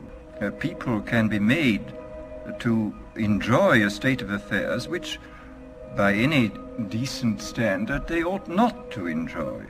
And these methods, I think, are a real refinement on the older methods of terror, because they combine methods of terror with methods of acceptance. But then there are various other methods which one can think of. There is, for example, the pharmacological method. This was one of the things I talked about in Brave New World. And the result would be that I mean, you can imagine a euphoric which would make people thoroughly happy even in the most abominable circumstances. I mean, these things are possible.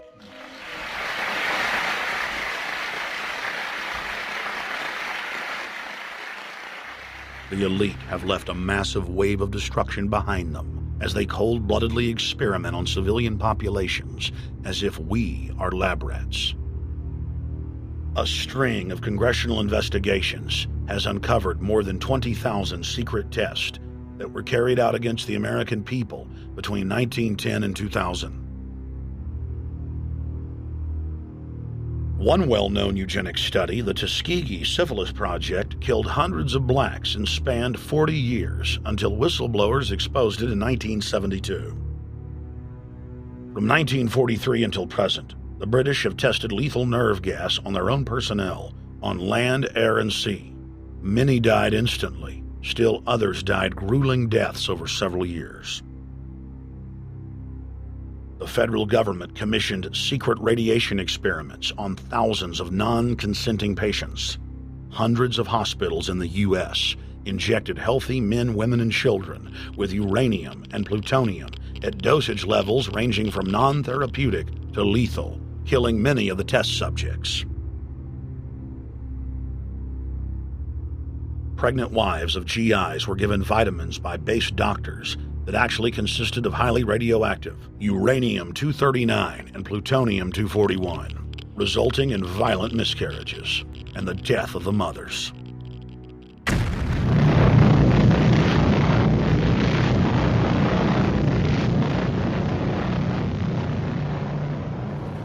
Soldiers, sailors, and Marines were used as guinea pigs in hundreds of atomic and hydrogen bomb tests. Patriotic Americans were radiated side by side with lab animals.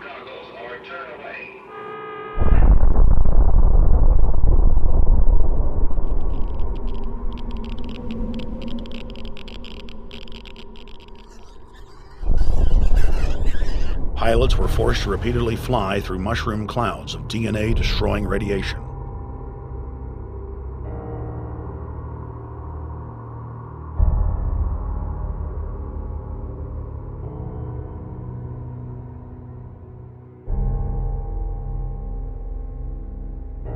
From 1951 to 1961, the U.S. Army paid Israel's health ministry 3 million lira to conduct radiation testing on Sephardic children that immigrated to Israel.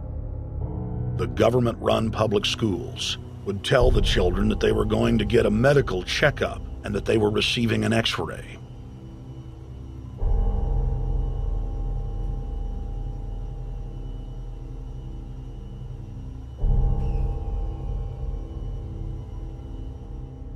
The Pentagon had already radiated more than 4,000 institutionalized children in the United States, many of which had died. More than 110,000 of the darker-skinned Jews were given 35,000 times the maximum dose of X-rays to the head repeatedly. Many of the children died within months. All of them lost their hair. Some still live today and endure excruciating health problems. The covert testing of chemical, biological, and radiological agents on unsuspecting populations continues worldwide today. From 1940 to 1979, the vast majority of the British population was sprayed by aircraft more than 2,000 times with deadly chemicals and microorganisms without ever being told. In 1968, the Pentagon tested a deadly bioweapon on New York subways and placed personnel in local hospitals to monitor the effects. Aggressive sterilization of men and women continued in many states until the mid-1980s. The United States and England are currently testing pesticides and highly toxic experimental drugs on tens of thousands of healthy foster children, many of which die as a result of the experiments. Prisons across the nation have forced inmates to participate in grisly experiments, ranging from pesticide studies to having tablets of dioxin sewn into their backs. Gradually, by selective breeding, the congenital differences between rulers and ruled will increase until they become almost different species, a revolt of the plebs would become as unthinkable as an organized insurrection of sheep against the practice of eating mutton. Bertrand Russell. H.G. Wells, Aldous Huxley, Bertrand Russell, and hundreds of other eugenicists constantly bragged about how the establishment believed themselves to be a separate, more advanced species than the common man. Top eugenicists were bold enough to admit that their real goal was not improving the heredity of the commoner, but to further dumb them down so that they could be more manageable. Nobel Prize winner Russell wrote at length about how vaccinations filled with mercury and other brain-damaging compounds would induce partial chemical lobotomies and develop a servile zombie population. Diet, injections, and injunctions will combine from a very early age to produce the sort of character and the sort of beliefs that the authorities consider desirable, and any serious criticism of the powers that be will become psychologically impossible. Bertrand Russell. Over 100 years ago, eugenicist social planners said that they'd use mind-altering drugs to control the population. By 2007, more than 20% of the U.S. population were on some type of prescription antidepressant.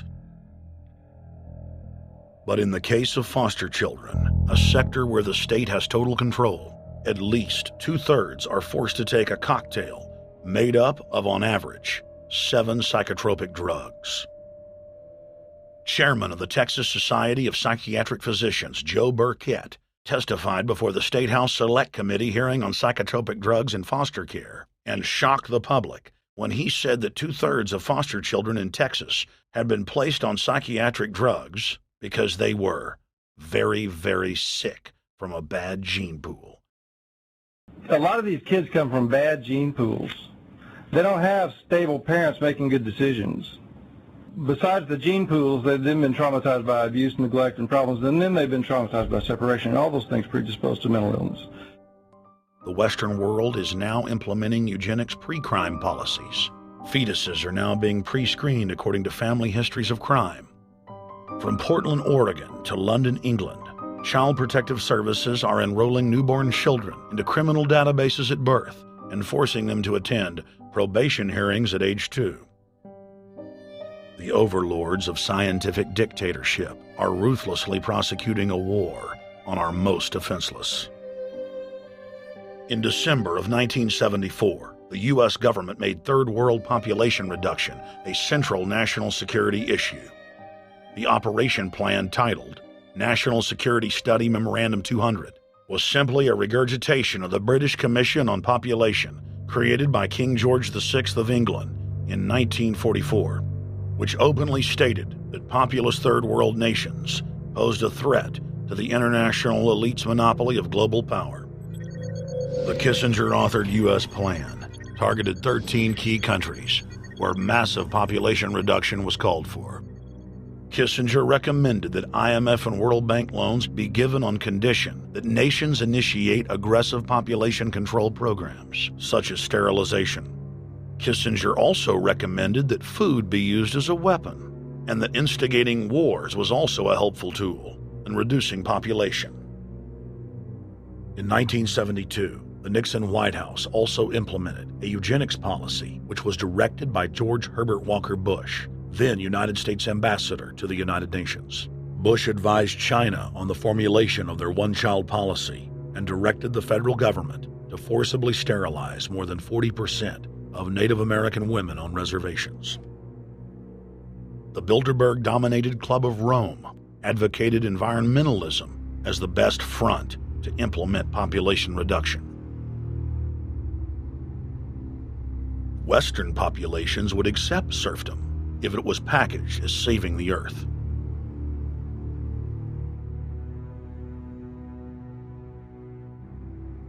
Industrialization of Africa, Asia, and Latin America could be blocked. Citizens would more willingly give up their national sovereignty if it were sold as a way to help the planet. The think tank also concocted the peak oil fraud as a way to create artificial scarcity. And the Club of Rome has been aggressively pushing a global carbon tax as a way to fund their planetary government. In the draft copy of the United Nations Global Biodiversity Assessment, it states very clearly that we must reduce the human population from its current level of about 6 billion people down to about 1 billion people. In the 1970s, South Africa developed race-specific bioweapons to target blacks and Asians, and then subsequently sold the technology to Israel in the mid-1980s. In September of 2000, the Project for a New American Century published a document in which Dick Cheney described race-specific bioweapons as politically useful tools. And somebody mentioned, well, why would they want to reduce the human population when that means less money for them? Most people have no idea. They're not after money. They have all the money they need. They're after power. That's their aphrodisiac. The overlords of the New World Order are now aggressively pushing for a worldwide one-child policy. The Chinese one-child policy was phased in gradually. In the 60s, when it began, you only had to pay a tax penalty. Only later did they imprison you if you had more than one child. Now the exact same proposals to penalize couples who have more than one child are being made in the United States, England, and Europe. In the push to reduce global warming, children, according to some, are the new culprits. A think tank in the UK says too many kids are what's making the planet worse, saying large families, anything over 2 children really, should be frowned upon as an environmental no-no, akin to not reusing your plastic bags, driving one of those big gas-guzzling cars, taking long trips overseas. The UK, in fact, has negative growth. I think Canada does too. That still, families in our rich countries shouldn't have more than 2 kids. In 1998, Ted Turner pledged to give more than $1 billion to the United Nations to be spent in the implementation of population reduction policies planet-wide.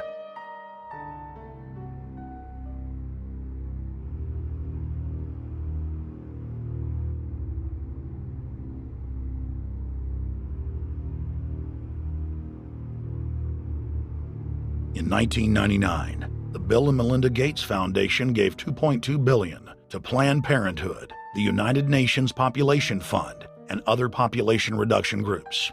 By 2007, the Gates had given more than $30 billion, almost exclusively to population control groups. The controlled corporate press cynically reported that the Gates were giving the money to help third world children. Bill and Melinda Gates were dethroned as the world's most generous philanthropists when their friend and fellow population reduction enthusiast, Warren Buffett, gave $37 billion to fund an army of population control groups. And I actually think the world will be much better when there's only 10 or 20% of us left.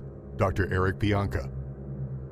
Prominent University of Texas biologist Dr. Eric Pianka, while receiving an award from the Texas Academy of Science, said that the worldwide AIDS pandemic was, quote, no good, it's too slow, and went on to laud the virtues of Ebola because it would kill 90% of the world population quickly.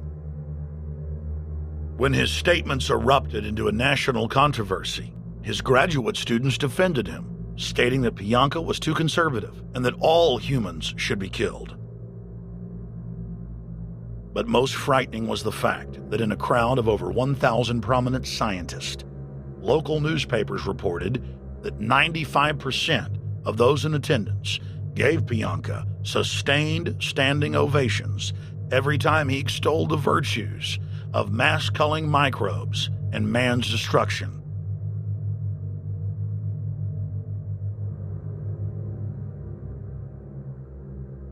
China was able to turn the corner and become the leading world superpower because they have a police state and they are able to force people to stop reproducing. Dr. Eric R. Pianka. The eugenics movement has now shaken off much of its Nazi baggage and is using people's legitimate concern about the environment as a cloak to conceal their real agenda. Everyone wants to breathe clean air and have good water.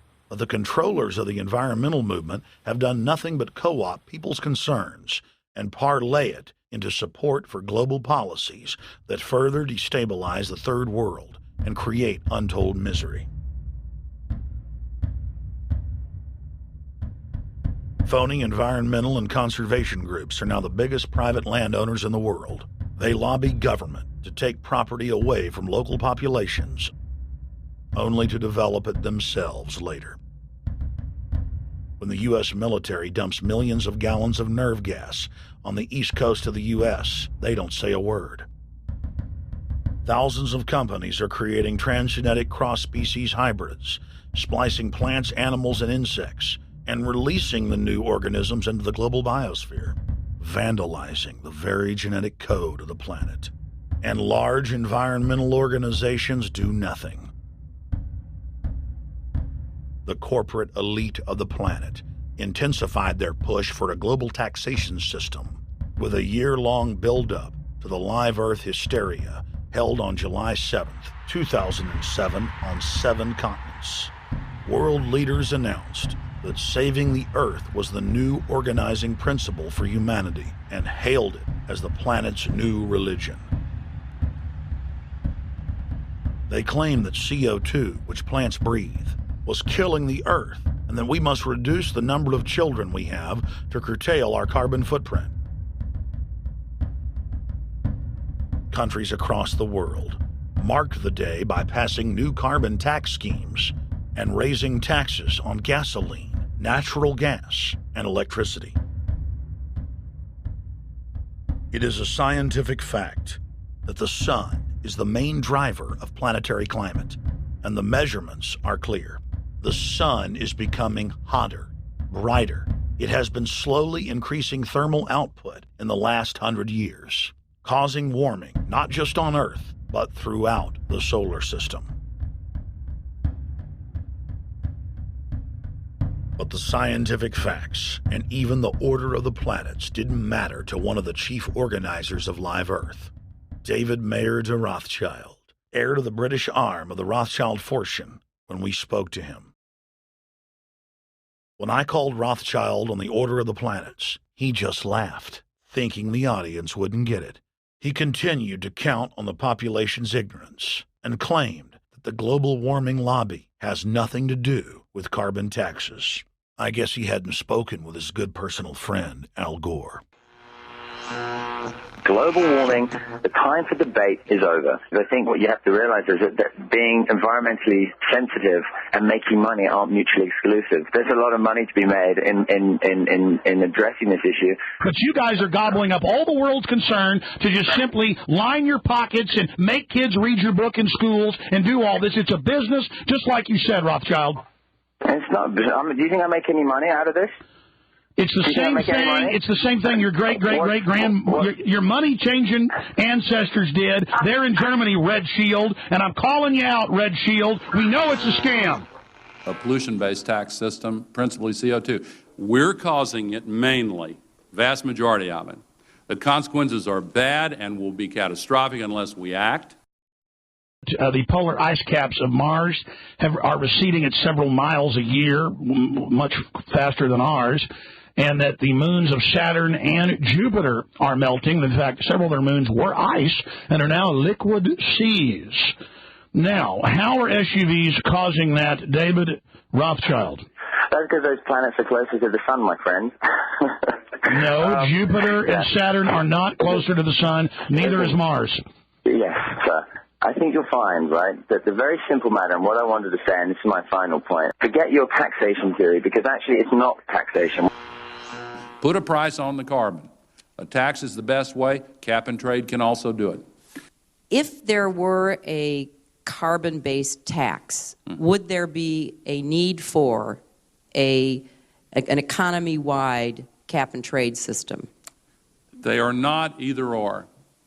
We can do both. I am in favor of both.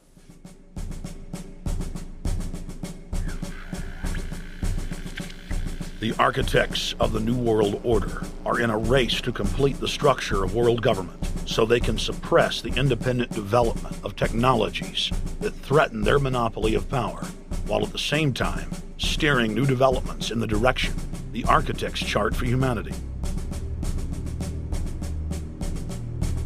The technocrats call their governing system the final revolution because in the past, empires were enforced militarily. Now enforcement is primarily psychological and economic, and society itself is a construct of the elite who operate outside the controlled paradigm and control the civilization within, just as a child maintains the environment of a fish tank. We are like lab rats, living out our entire existence, never questioning the confines of the cage or the scientists who experiment on us. New World Order engineers have hijacked human destiny. Its controllers have closely studied human behavior for more than 100 years and are now steering us with expert control, using our primitive drives and desires as levers. They have developed their mind control systems to the point of being able to control the average unconscious person like a car.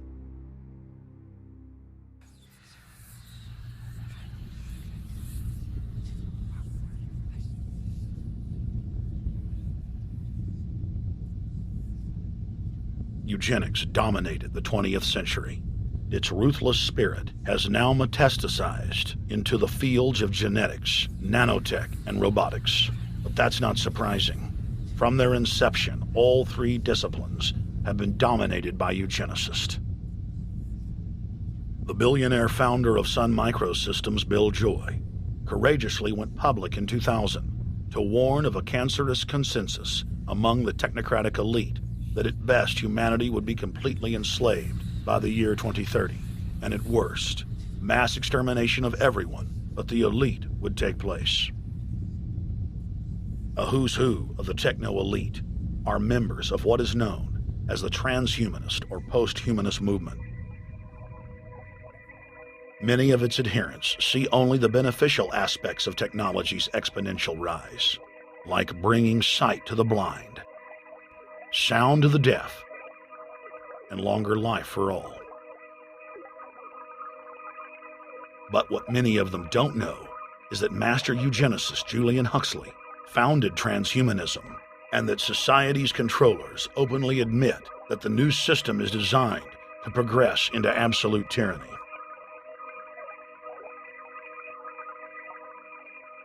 Leading transhumanist Ray Kurzweil boasts that technological advancements will allow those that can afford it to live forever, but admits that most won't be able to keep up with the new master race. The drive for world government is now all about who will control and have access to radical life extension systems.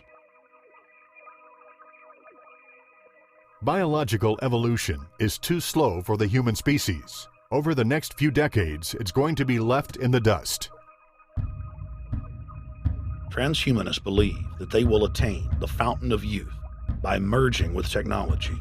Now, it may be within their reach. Decades ago, transhumanists said that if you did not accept augmentation or enhancements, you would no longer be able to get jobs. And now it's happening today. The elite who occupy the commanding heights of digital reality are suicidal nihilists. Suicidal nihilists know that there is no longer any substantive purpose to their willing, but they would always prefer to go on willing than not to act at all. They can very happily ally themselves with the notion of nuclear holocaust or perfect exterminism. Technology has become so powerful in its capacity for destruction that free humanity cannot afford to let psychopathic technocrats with delusions of grandeur repeat the mistakes of their forebears, because it is highly probable that this time they may destroy everything, including themselves in their mad rush for godhood.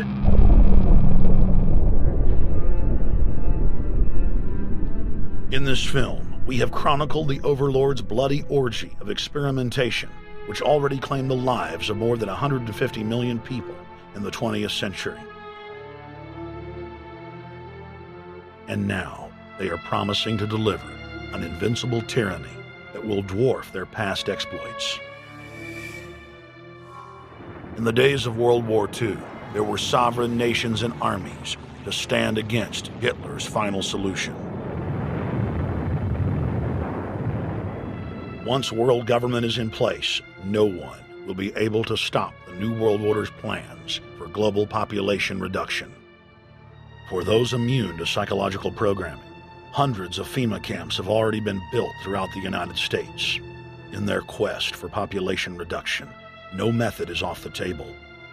These dark builders intend to release a string of man-made bioweapons plagues, each one worse than the last, while at the same time expanding the police state to enforce an orderly extermination of the population, all in the name of fighting invisible terrorists. And the Georgia Guidestones stand today as a cold testament to the elite's sacred mission. To have a two-class system where the underclass are forced to live as slaves in tiny enclosed cities, while the elite enjoy the land of the earth, evolve into superhumans with the aid of advanced implantable technologies, live eternal lives, and travel throughout the cosmos. This is the promise given to the inner members of the New World Order and the agenda of the Bilderberg Group.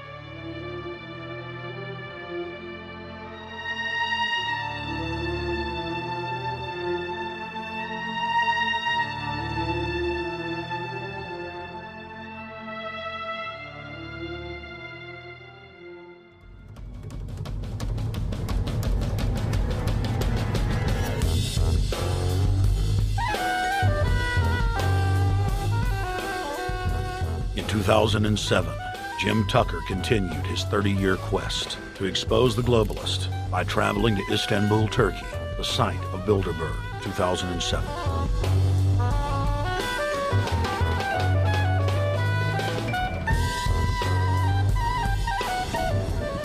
Jim Tucker, thank you for coming on, my friend. It's always fun.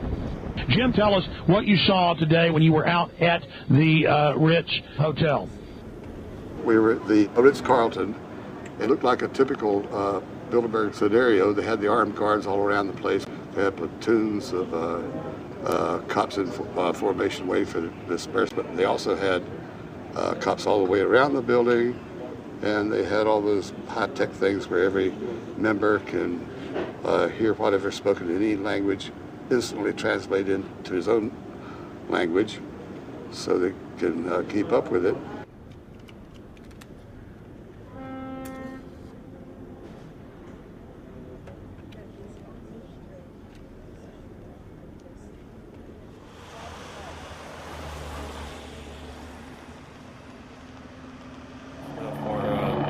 Spotlight then, I'm doing the same thing for American Free Press.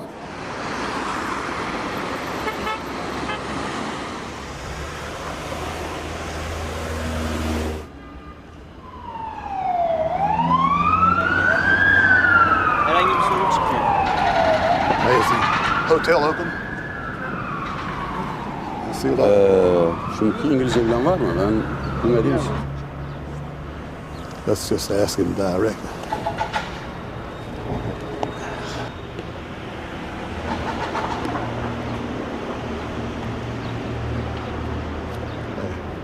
Is Bilderberg meeting here this weekend? You can look this way. We had my two personal cops following me today. I was not aware of it because my nose is always sticking to the camera. My jaws are always flapping. But the TV crew said those guys are going to follow you. And their car followed us out to the hotel. Then they identified the two cops in plain clothes, not business suits, but sport shirts and so forth. Yeah. That's the car that's been on our ass? Yeah. I want to photograph him? Yeah. You are, aren't you? Well, they're very likely Bilderberg boys.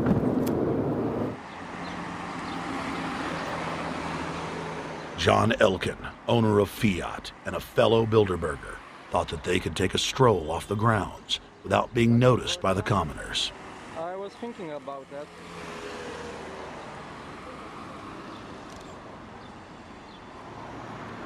This Bilderberg attendee sneered at our camera.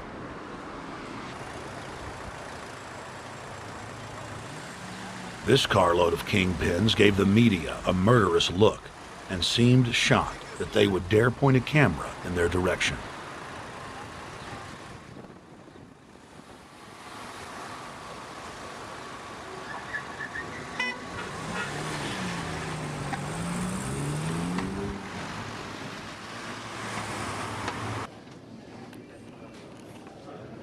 In 2007, the Bilderberg Group received the heaviest global coverage in its history.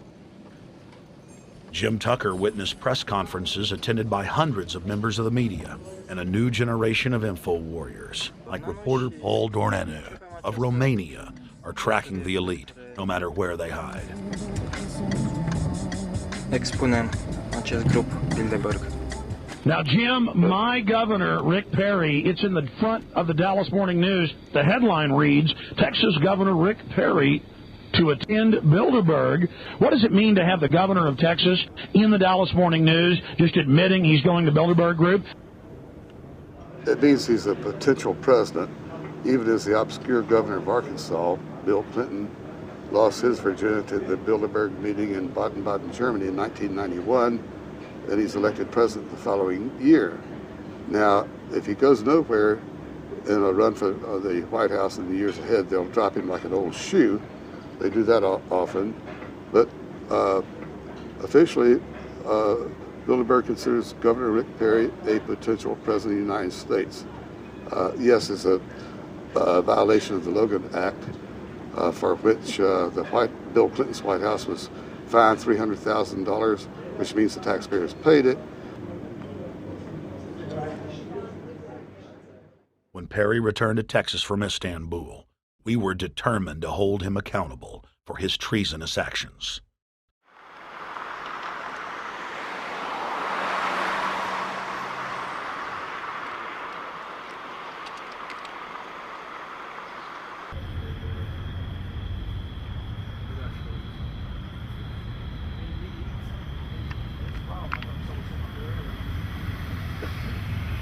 We don't want our roads, our water, our power plants, our entire infrastructure turned over to the New World Order. And we tell you now, the people are rising up and learning what you're doing, and they're angry. And they're tired of it. Stop enslaving us. Stop setting up tyranny. Stop going along with the New World Order plan. If you've got any soul left, Rick Perry. The First Amendment still exists, Perry, and we're back here again tonight telling you we're not going to put up with it. Long live the Republic.